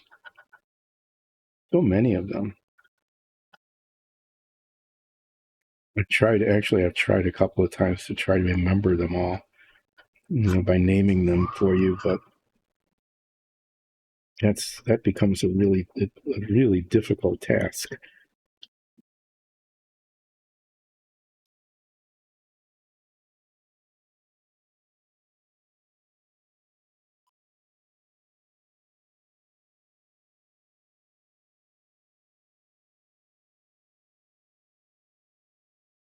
Should have been doing it in this direction, right?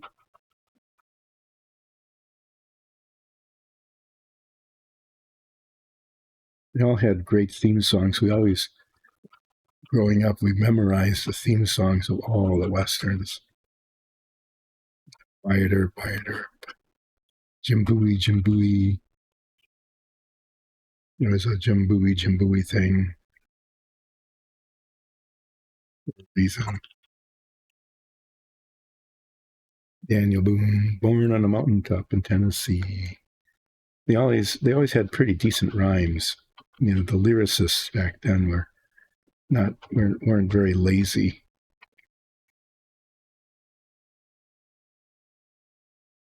I can go off on a segue here. Yeah, not the thing you ride on, but just a digression about lazy lyrics. There are some, it's Christmas season now, so Christmas carols are coming out. We're playing those and a bunch of the old ones. Winter Wonderland. Okay.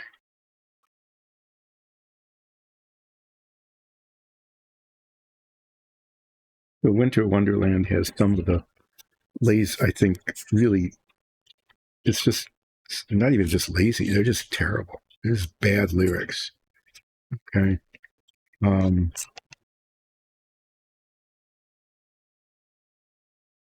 So somewhere along the song, it goes, "Gone away is the bluebird. They migrate." Okay, so gone away is a bluebird.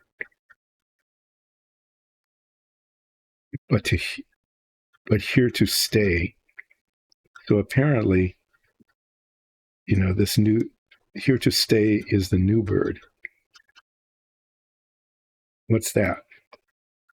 So two things are really not good about that. Okay, one is, gone away is the bluebird. Okay, there is such a thing as a bluebird.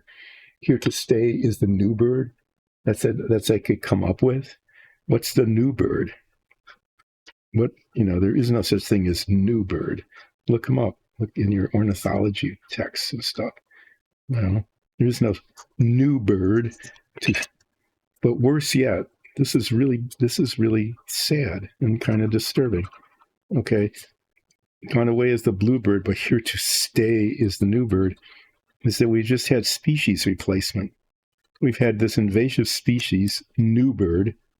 Okay, new bird shows up, and it's going to stay. The bluebird has gone away. Yeah, it migrates fine, but now we're stuck with new bird. It's going to stay. maybe it's a really horrible bird. You know, maybe it steals the eggs of other birds, like a or nests them like a cowbird. Maybe it's a parasitic bird. And then it goes, sings a love song. So does the new bird sing a love song, or do we sing a love song because the bluebirds have been displaced forever with new bird? I have to say, okay, so as carols go, that's the carols. I'm going to go on about this. Why not? A lot of the carols have just really terrible lyrics. I mean, lazy lyrics, or just disturbing lyrics. That's both lazy and disturbing. I like bluebirds. Bluebirds are really good birds. They're very pretty. They have a nice song. What is this new bird thing? I always stuck with it as a replacement for the bluebirds.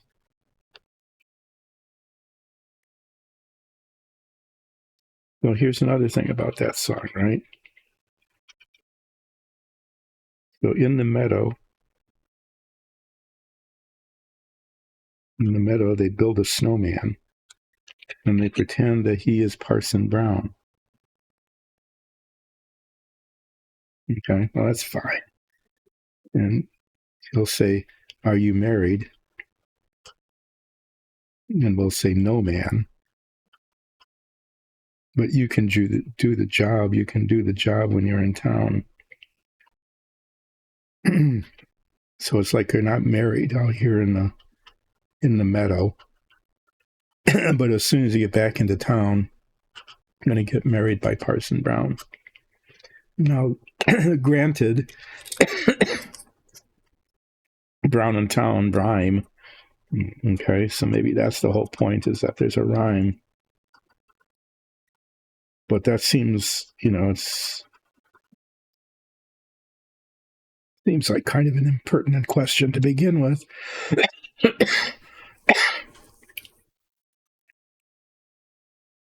But then you just make the leap into marriage because of the snowman. Okay, so that's kind of weird.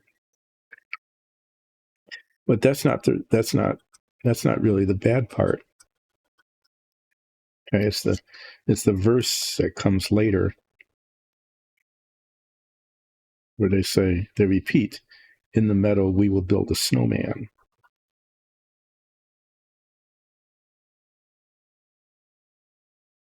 Right? So you build another snowman. But this time they pretend that he's a circus clown. Okay, so now you got a clown snowman. That's okay. But then the lyric gets really lazy. And it goes, "We'll have lots of fun with Mr. Snowman." That's it? That's all they could come up with? "In the meadow we will build a snowman, pretend that he's a circus clown. We'll have lots of fun with Mr. Snowman." That's it? You couldn't even rhyme snowman with something other than snowman, right? Wow, yeah. That was, I found that to be really very, very lazy.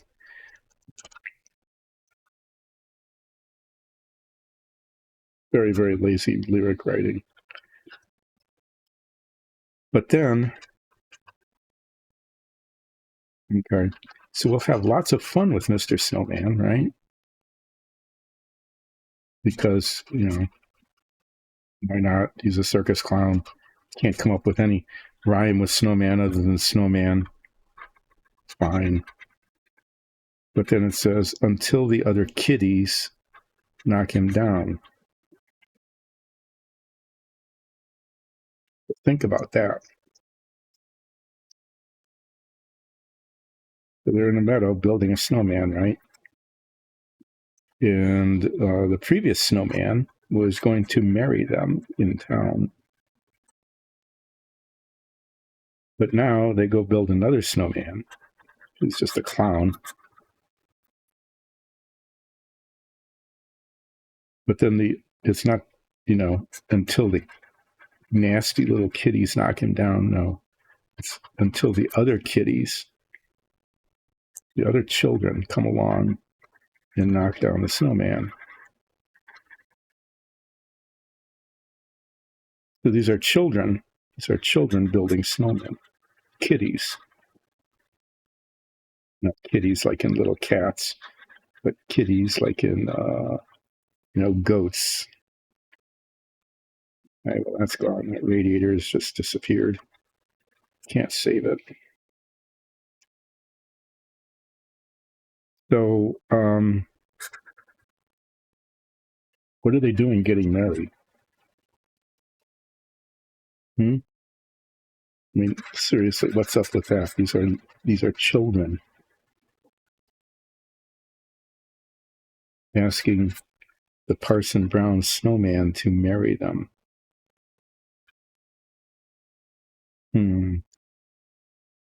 Not good role modeling, I don't think.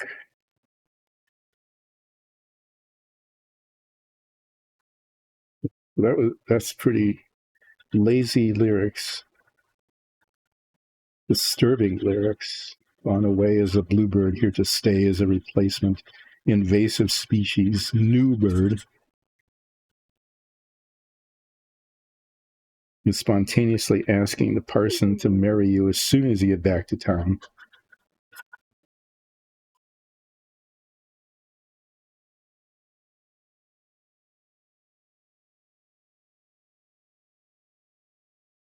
And your children.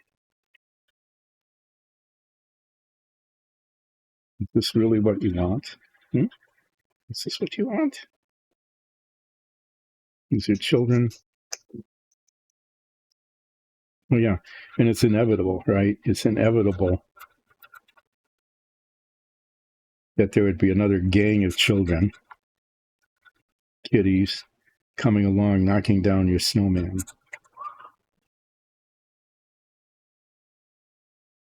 And then it's just like, oh, well, the other kitties just knocked down the snowman. Okay.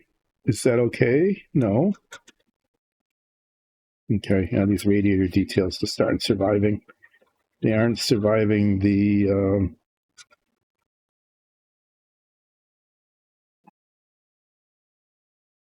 poor construction, the poor modeling of the model. So the reflective panel is just going to be flat, and it won't have these little raised things on them, which are very much interfering with getting rid of the seam. And I'd rather have it be seamless than to have these little raised panels on it that don't seem to serve any purpose anyway. So yeah, I've just destroyed some detail on the model. Intentionally destroyed it in order to have the molding, the mismatched molding seam.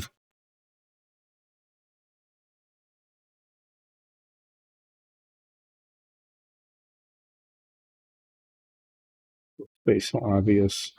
Wow. Yeah, it's really, really big here.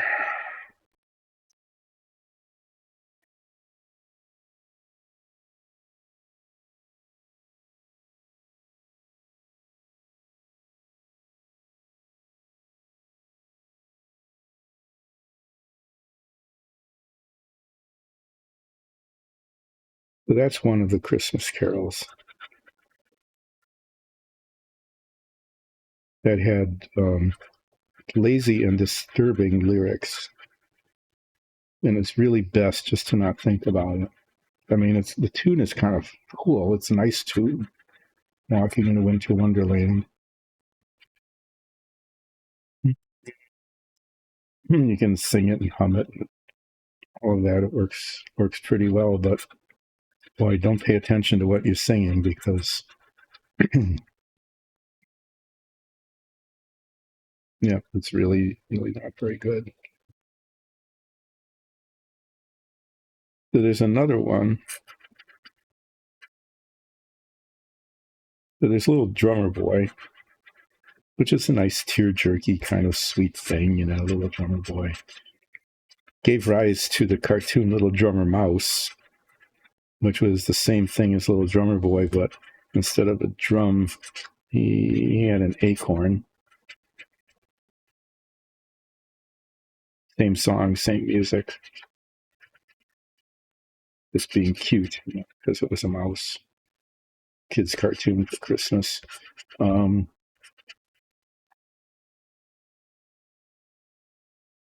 I think the name of it is Do You See What I See? You know, again, really good music.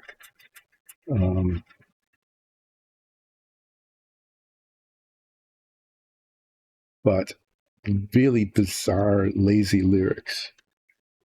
Okay? Like, I'm just criticizing classic Christmas carols here.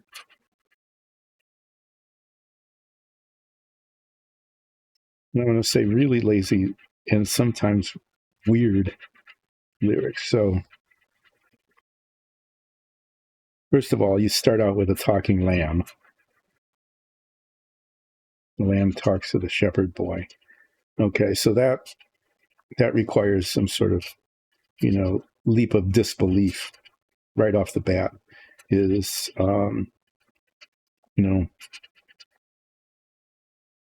why is this lamb talking to the shepherd boy?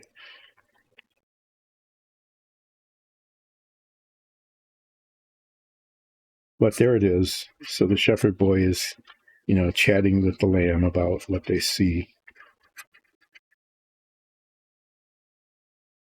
And then you get the first really lazy lyric. You know, the Christmas star is often portrayed like having like a comet tail, kind of. It's almost like a cross. It's symbolic that way. In pictures, it was painted symbolically, you know, foreshadowing the crucifixion, by having the Christmas star look like a cross. But in this case, it's turned into a star shining in the night with a tail, right? Because of the as big as a kite. Really? Yeah, it rhymes, but couldn't you have thought this through? Your image is of a kite.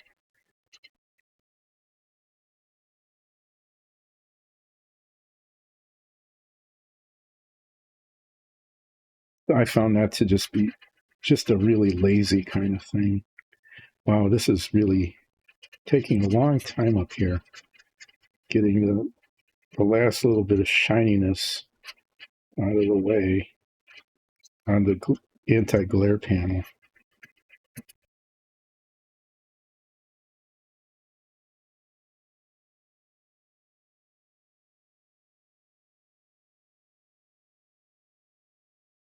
Where does this need to go?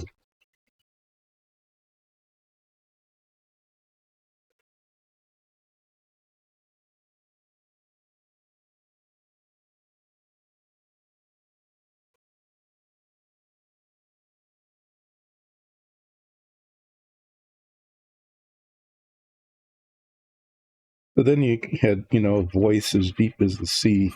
I guess that's okay. I mean, that wasn't too bad.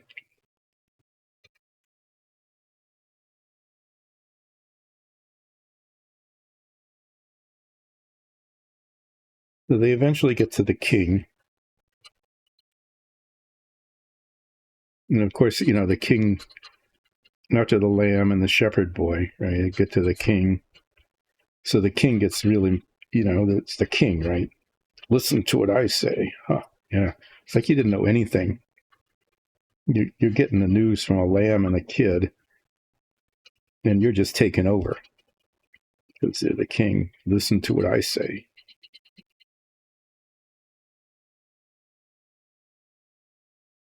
You know, the equivalent. I'm not exactly right, but I suppose they got it, you know, historically accurate. That's the way a king would act. It's like, no, I'm not going to give any credit to this little lamb. That'd be silly giving credit to a lamb. I'm the king. I'm going to take all the credit for this. But then, the lyric goes, a child shivering in the cold. That's a disturbing image. But what do? A child shivering in the cold. Of course, you bring him silver and gold. When I thought about that, you sing it along because the music is really good. It's a good tune, right? But think about this: if you were to come along on a child shivering in the cold, is that your first thought? Is to pile cold metal on him? No, you'd get like a blanket or a coat or something, right? No. Okay. So if you were near a vendor and you had silver and gold, I mean, that's a handy thing to have, right? You go and buy a blanket, but no, you're shivering in the cold. You want to deal with that right away. The kid could get ill, could be, seriously harmed. But no, that's their first thought. That's how a king would think, right? A child shivering in the cold. Let's bring him silver and gold because I've just got all this silver and gold laying around. Wouldn't think that some poor kid might want a blanket.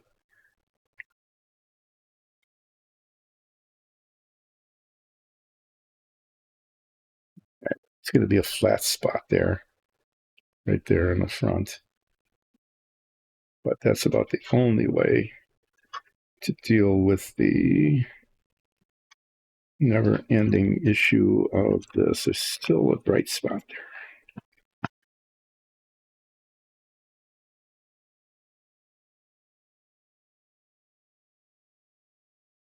The little bright spot will not only be, visible as a difference in surface texture, but it also means that they're not lined up.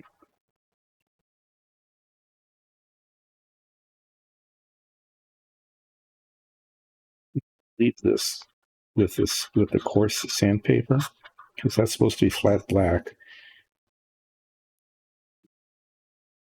and the not shiny texture is actually going to be appropriate.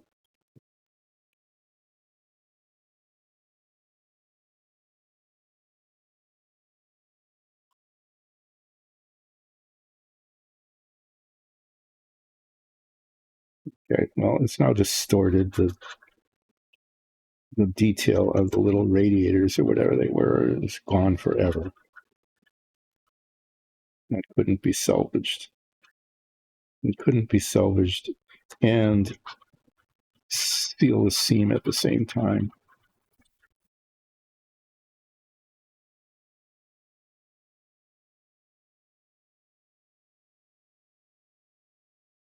Well, that took a long time. It was like an hour just to sand down from here to here. And it's still not done. I'm still seeing what appear to be significant flaws.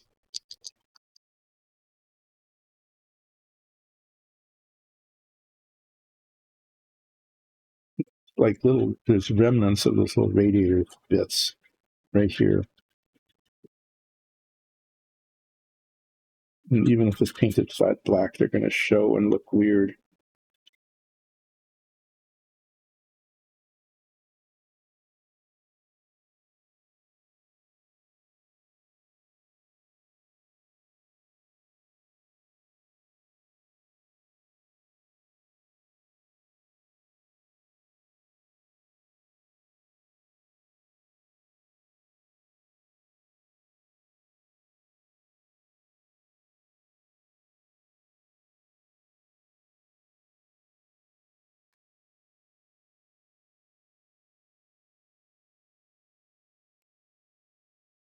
Good grief.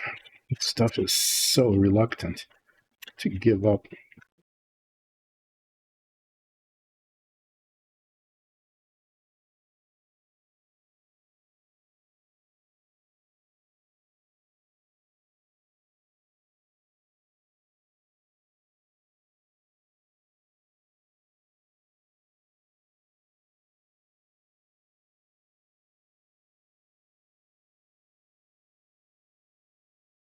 I guess that'll be okay.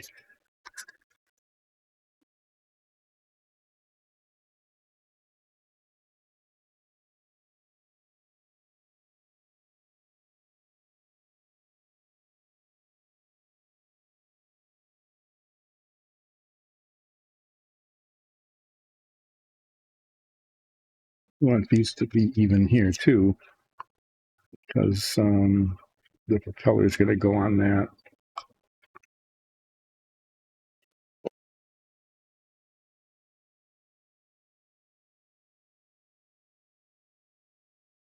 Yeah, so that carol too just wins an award for lazy and weird lyrics.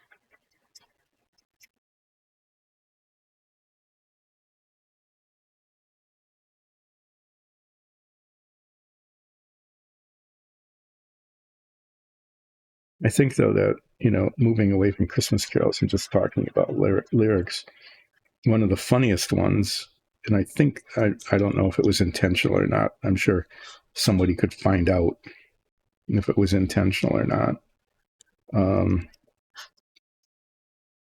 Feeling Groovy, kind of the song Feeling Groovy, that's from back in the 60s, because nobody was groovy either before or after that. Grooviness was a thing only for a brief period of time.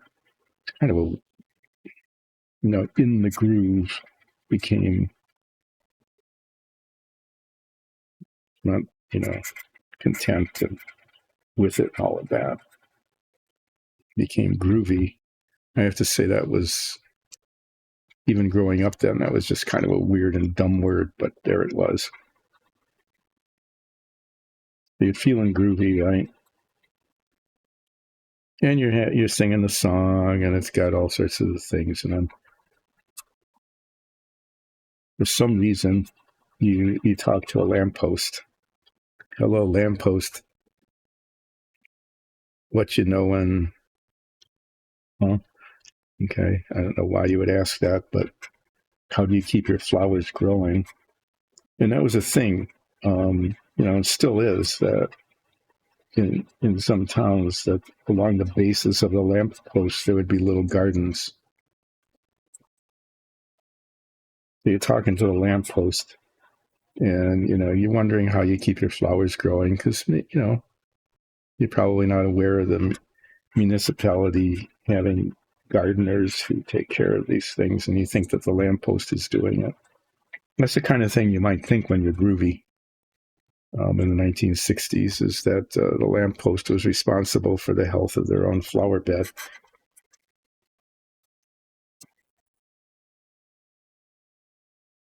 But the real reason you're talking to the lamppost, when you're making small talk, like what you know and how do you keep your flowers growing, that's all very polite. So you're being nice and polite to the lamppost, making small talk and all that. But the real reason you're talking to the lamppost, because you're feeling groovy, is you ask the question, have you got some rhymes for me? Because you're making up this song about being groovy and all, and can't think of any more rhymes. So you talk to the lamppost.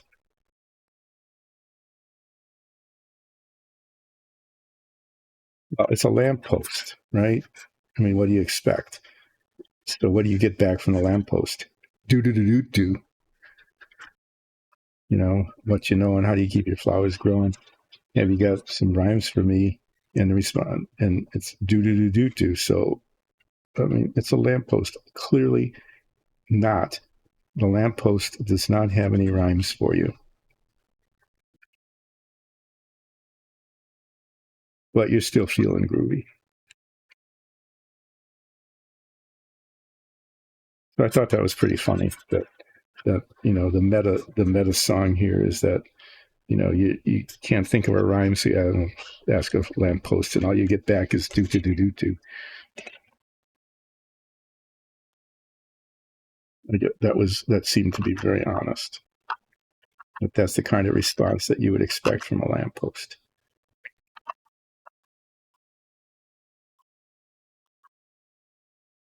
And it also seemed pretty honest that if you were feeling groovy, that and he didn't know how to move along with the song because he couldn't think of any rhymes. That that's what you would get. So either that was very lazy lyrics, and the songwriters knew that was just being really lazy. Okay, they knew that, and that's how it was done. Or if, in which case that'd be kind of clever. I could give them props for being kind of clever about that, or they were just really feeling groovy, and that was as good as it got.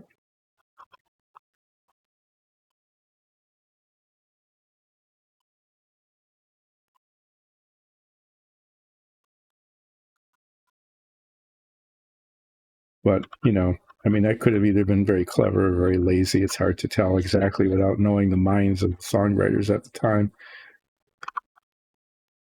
But there's no excuse. There's no excuse for a child shivering in the cold. Let us bring him silver and gold. That's just thoughtless and crass. It's just the kind of thing that royalty would do. The royals who are just really out of touch. They would just do that. It's like, oh yeah, we just got some extra gold laying around here. Let's just send it over to the kid.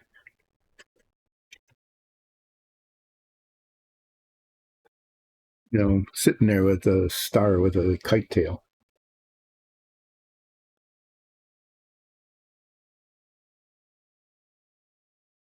Oh, I have used up all.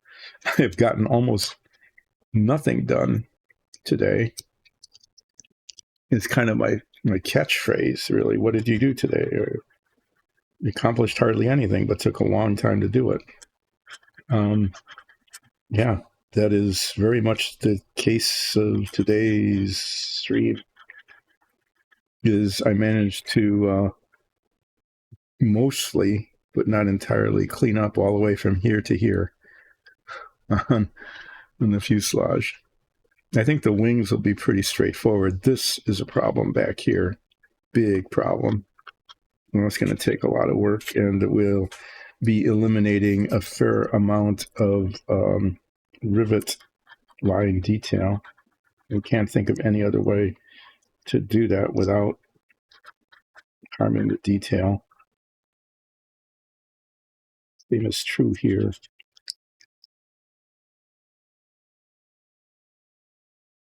But yeah, it's all a result of one side of the fuselage being molded slightly larger than the other side of the fuselage. Really poorly done.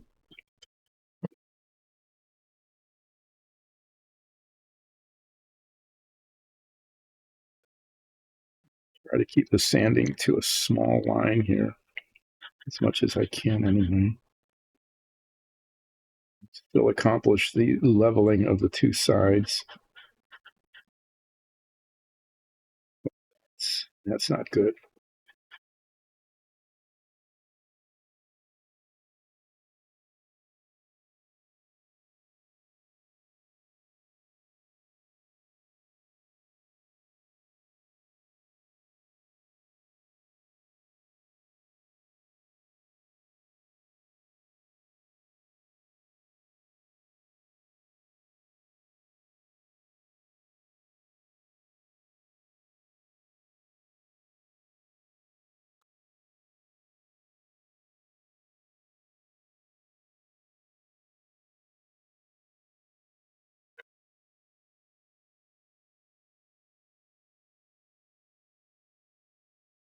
What other?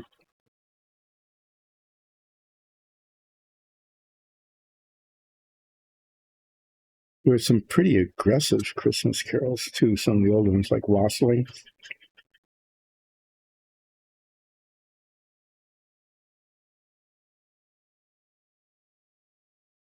The Wassailing, you go, bring it out, bring it right here, bring it right now. It's kind of threatening in a way, really. But I guess wassailing really was kind of like that. It was you go around and you demand food and drink from your neighbors. Although one of the songs goes on to explain that they're not beggars, you know, we're just your neighbor's children. So don't call the poorhouse police on us. Yeah, I guess that's fair. Don't do that. One of these with 1,000 grit sandpaper.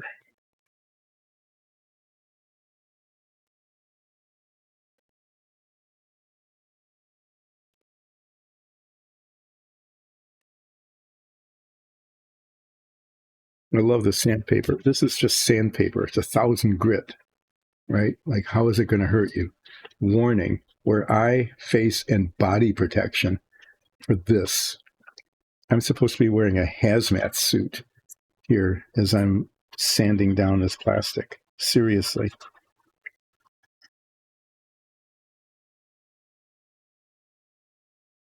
Took off my glasses because I can't see with them on.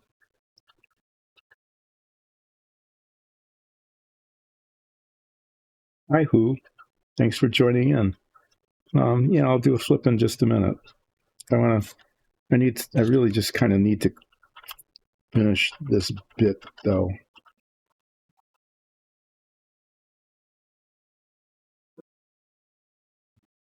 Used to have a file that was rounded.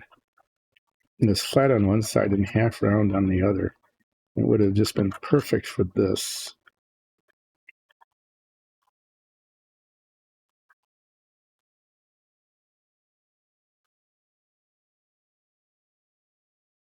You know, these two sides are not at all symmetric. Openings are different on each side.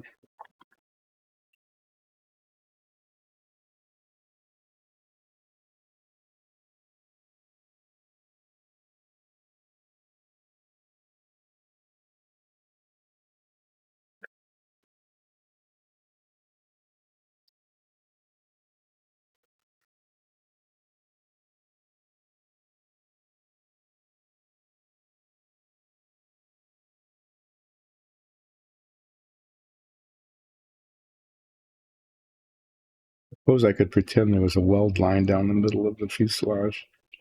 That would be a lazy thing to do.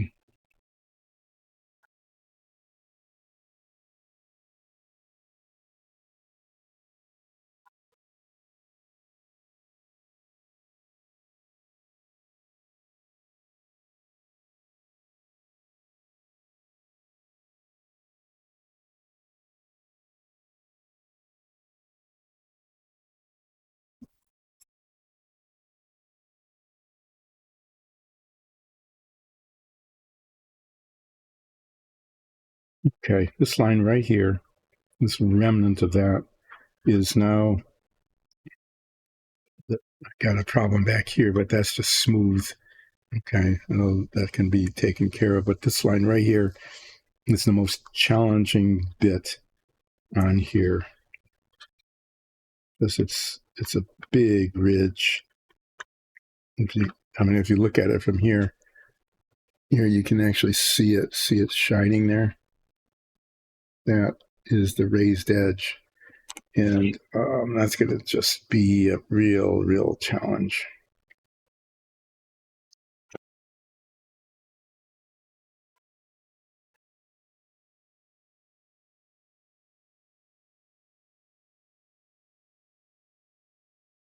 No, but the dust is all falling to the floor.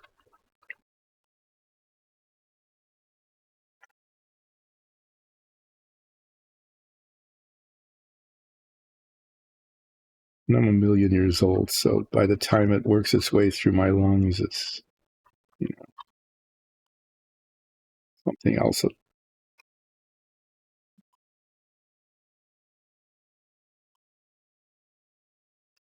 That's always the most comforting thing. You go to the doc and it says, "Oh, well, you probably got this condition." Yeah, I mean, it's not good, but something else will kill you first. That actually has happened. It's like, oh yeah, great. You probably have this, but don't worry about it because it's so slow moving and something else will get you. Great. Good to know. So we're, one of those bark is worse than the bite kind of situations. Don't worry about this.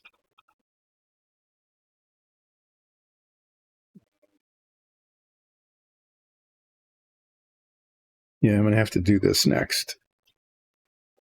I think I'm going to wait until Monday to do that seam. I'm going to go work on something that's a little easier here near the end of the stream when things can go badly. Oh, yeah, here. I did this once before, but it seems appropriate again to do living and not living. Right. So here's the flip. Not living. Living.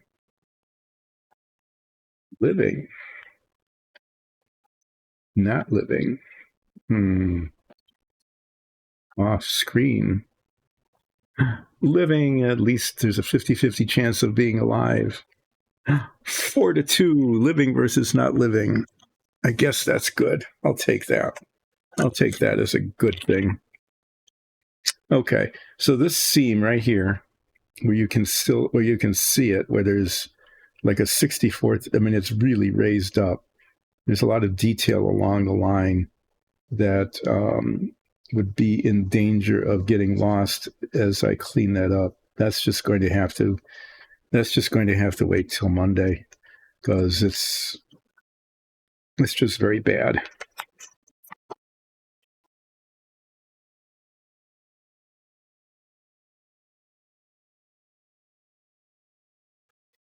So I'm going to do the edges of the wings instead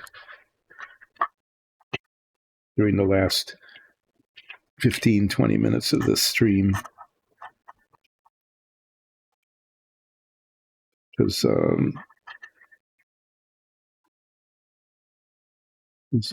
there's less likelihood of something going horribly wrong.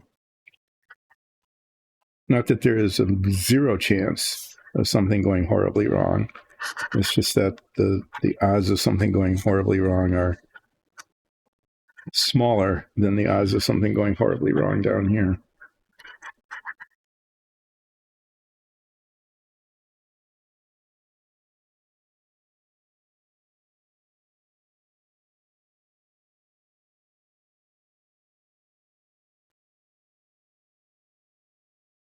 This pod right here. It's an unpleasant situation.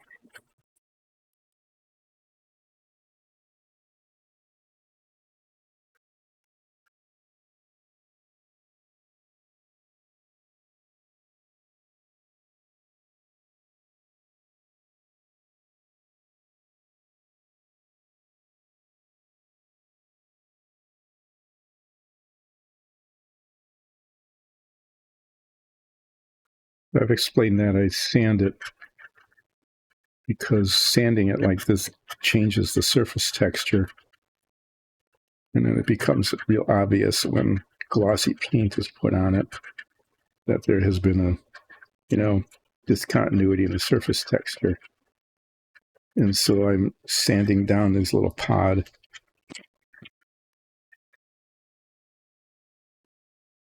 The receptacle for the furniture caster that serves as a landing gear, so that the surface texture is uniform,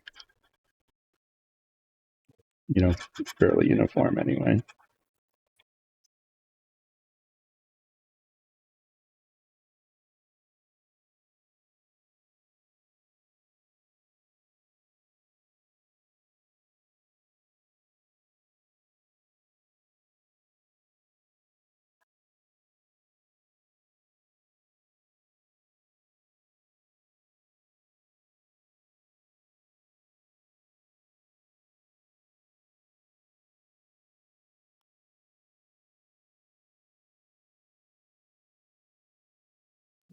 polish that with 1000 grit.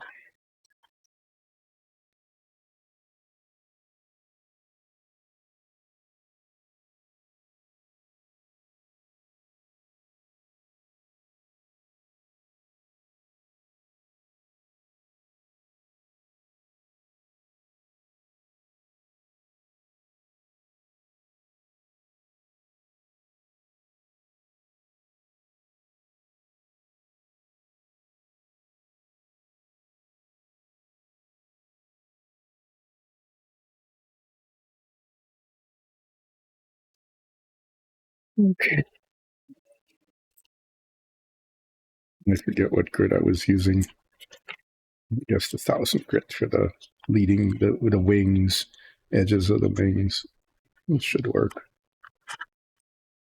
Mainly just flashing that's there. You can, this is really messy. You can just see, this is where I sanded it and it's a smooth surface. You can see how ragged it is around the edge here because of the flashing, it oozing out.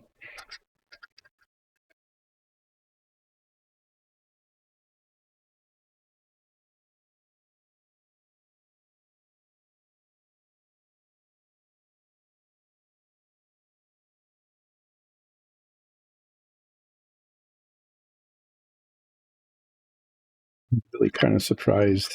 I keep saying that, which is going to be the curse. Curse myself.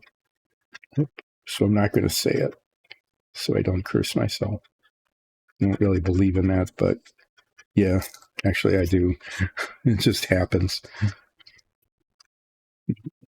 I haven't stuck my finger in the paint yet. Here I am. One painted finger.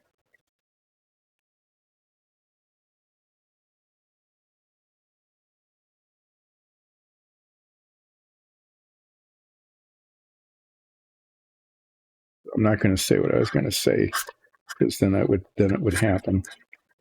I'm going to try not to even think about it because, you know, magic thoughts can make it happen.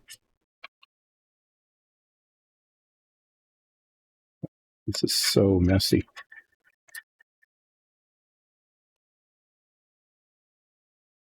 Just poorly, messily molded. Very, very messily molded.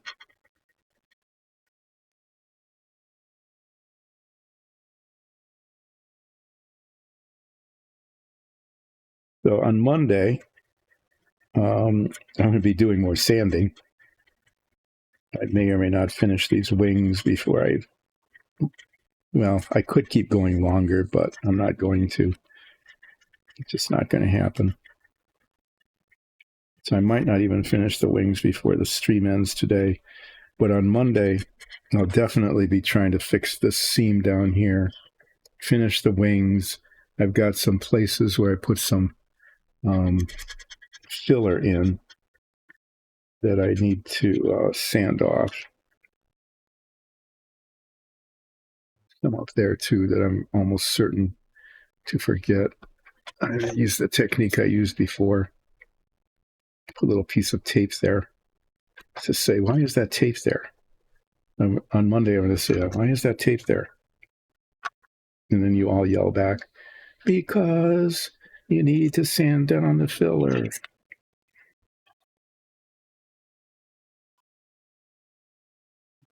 Yeah, I remember that now.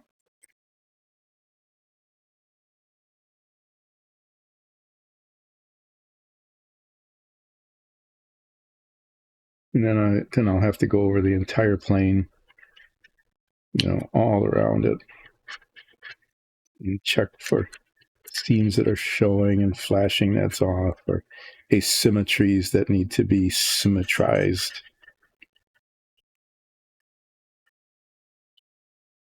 And sometime next week, probably not Monday, but maybe Wednesday, more likely Friday, sometime in there, I'll be able to cement this together. But first, I need to remember to paint the insides of the nacelles, the air intakes. I'm going to do that now. I'm going to pull out the paints.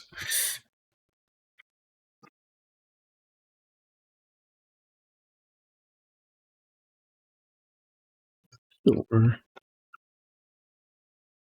chainmail silver, and gunmetal. I'm going to have these two are going to be out here.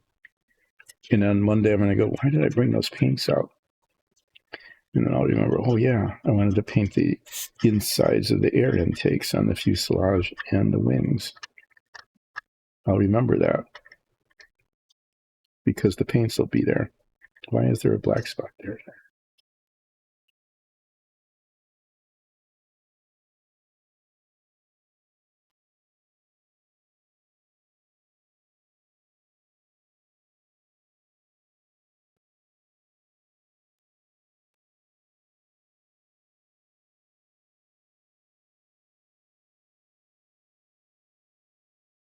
It's really rough here. I'm just going to use the coarser sandpaper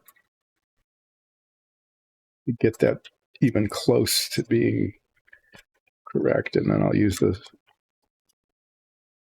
yeah, I mean, this is it's really bad. There's a lot of plastic there that needs to come off.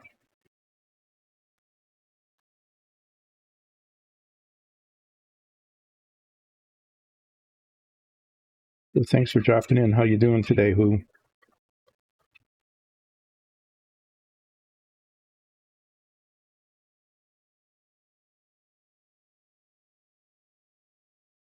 On an enforcer didn't come in today. I'm kind of surprised. Usually they're in chat.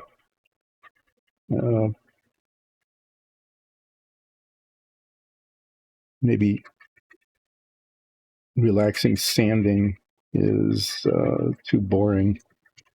I mean, it really is pretty boring. On Monday, I might actually do some painting on Monday. I'm going to test it. Early in the stream, I'm going to test these on this piece of sprue here to see if it adheres so that I don't have to attempt to do some really difficult priming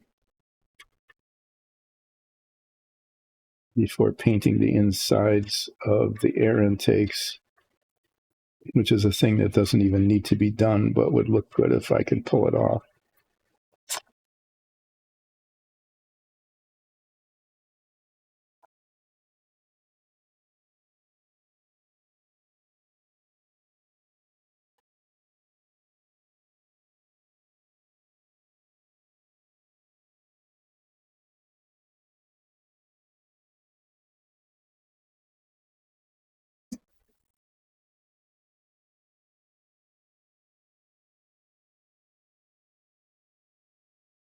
The swing is getting close to being done.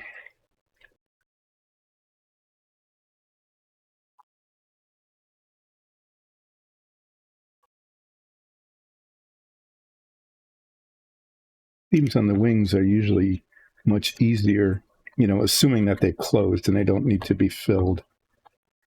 They're always easier than the fuselage ones because there's just so much less plastic there, right?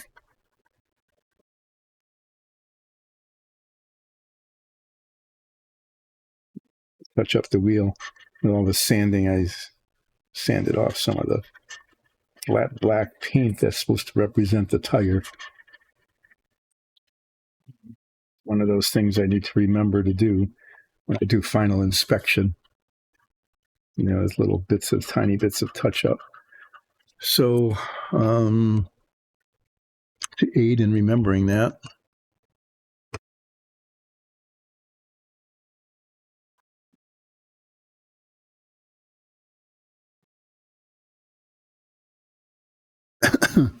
aid in remembering that, I'm going to try to find the black paint, which is in a place where the black paint is. There it is. I put that out too. It's like, why did I have the black paint out? Oh, so I can touch up the tires.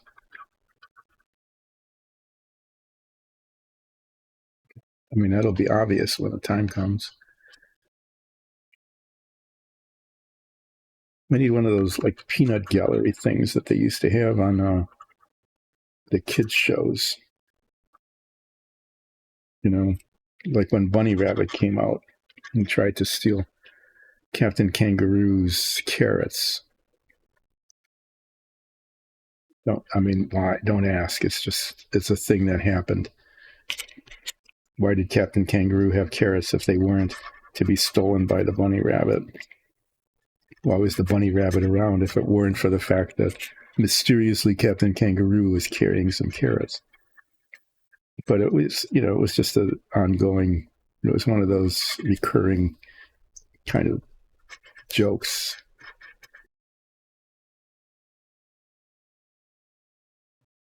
So there, yeah, that.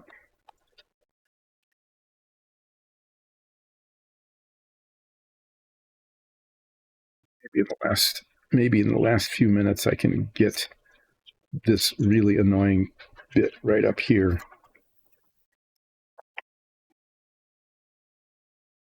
The big, huge discontinuity. I'll take the better part of the full 10 minutes to sand off.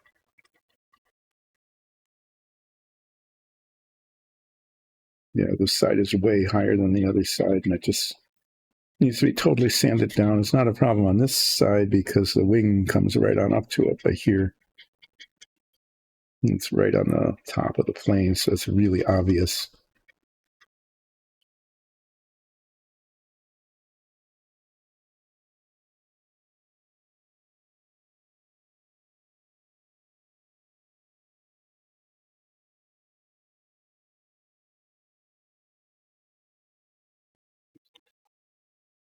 Sanding.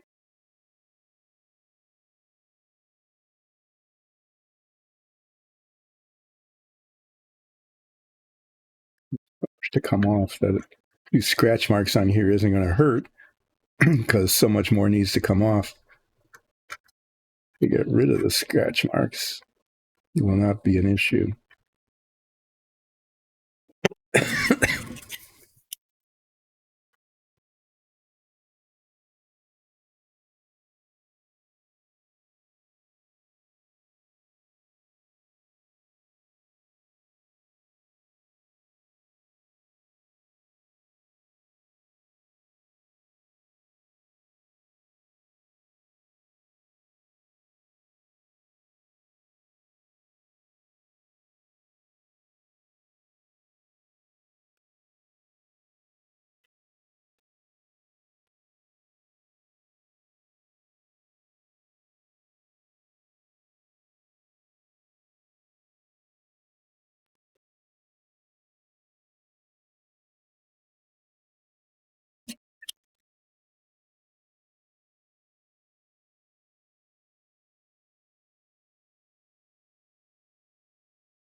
Okay, well, it's time to start. It's time to start stopping. This is where I usually do a couple of things. One is I make a plug for our Dungeons and Dragons show, because Dice and Dungeons is all about our Dungeons and Dragons show, which is an amazing thing. It streams of the live chat 3 Sundays a month at 2:00 on Twitch. You can catch all the previous episodes on YouTube or listen to them as a podcast. I would encourage you very, very strongly to do that, and to tell all your families and friends and enemies and acquaintances and total strangers that that is something they should do, because it is really a good show. And it really is. It's very amazing. Our DM is an extremely talented voice actor, and she just does the NPCs and has created an amazing world in which we all attempt to survive and eat pretzels.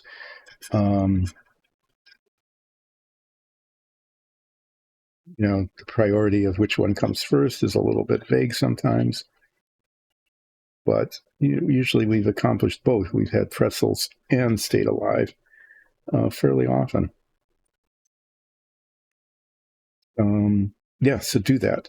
This stream, which at the moment has nothing to do with Dungeons and Dragons, other than that it is brought to you by Dyson Dungeons, which is about a Dungeons and Dragons show, is building a model because we build our own sets, dungeon tiles and minifigs for the show on a PLA and rosin printers, and then they were painted on this stream when there is something to paint, and if not, then models get built.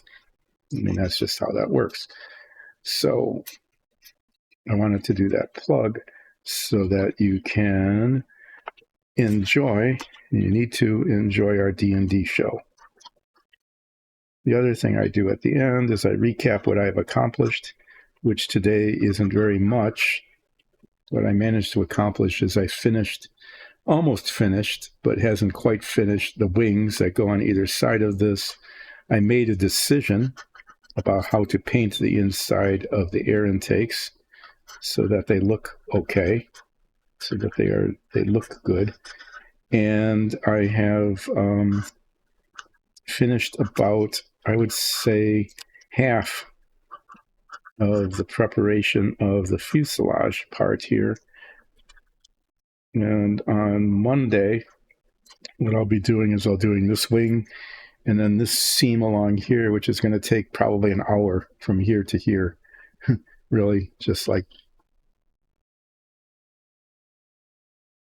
3 inches. 3 inches is going to take an hour. Count on it. It's going to do that. It is going to take that long. And then I'll be going over probably all of this hopefully on Wednesday. Hopefully on Wednesday, actually, I'll be able to,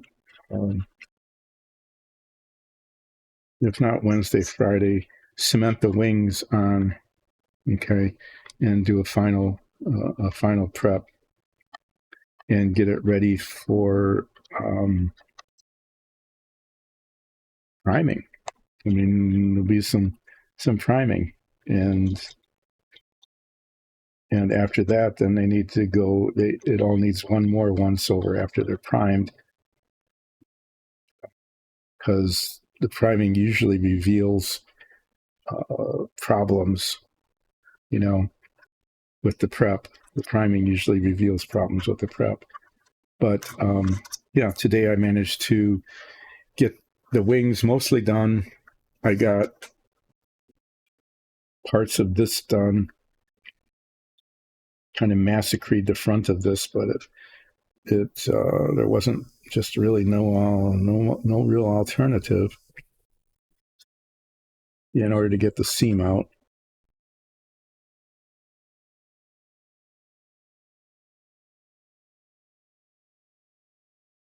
And yeah, got one of the wings done. So I've got this wing and this seam to do, and that'll take up almost all of the time on Monday. See how far along that gets and whether it's getting close to when I can attach the wings. Well, actually, if I'm getting close to being able to paint the insides of the air intakes here.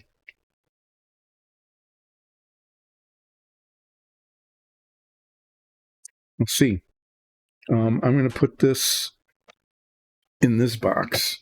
Well, actually, it doesn't much matter. It's all full of sanding dust anyway. I'm just going to set it here and put a paper towel over it. So thanks, everybody, for joining in to watch a whole lot of nothing getting done in 3 hours. Yeah, and there'll be more of that on Monday. It'll be more sanding and more sanding. And then maybe getting to the point where something can be done in terms of assembly.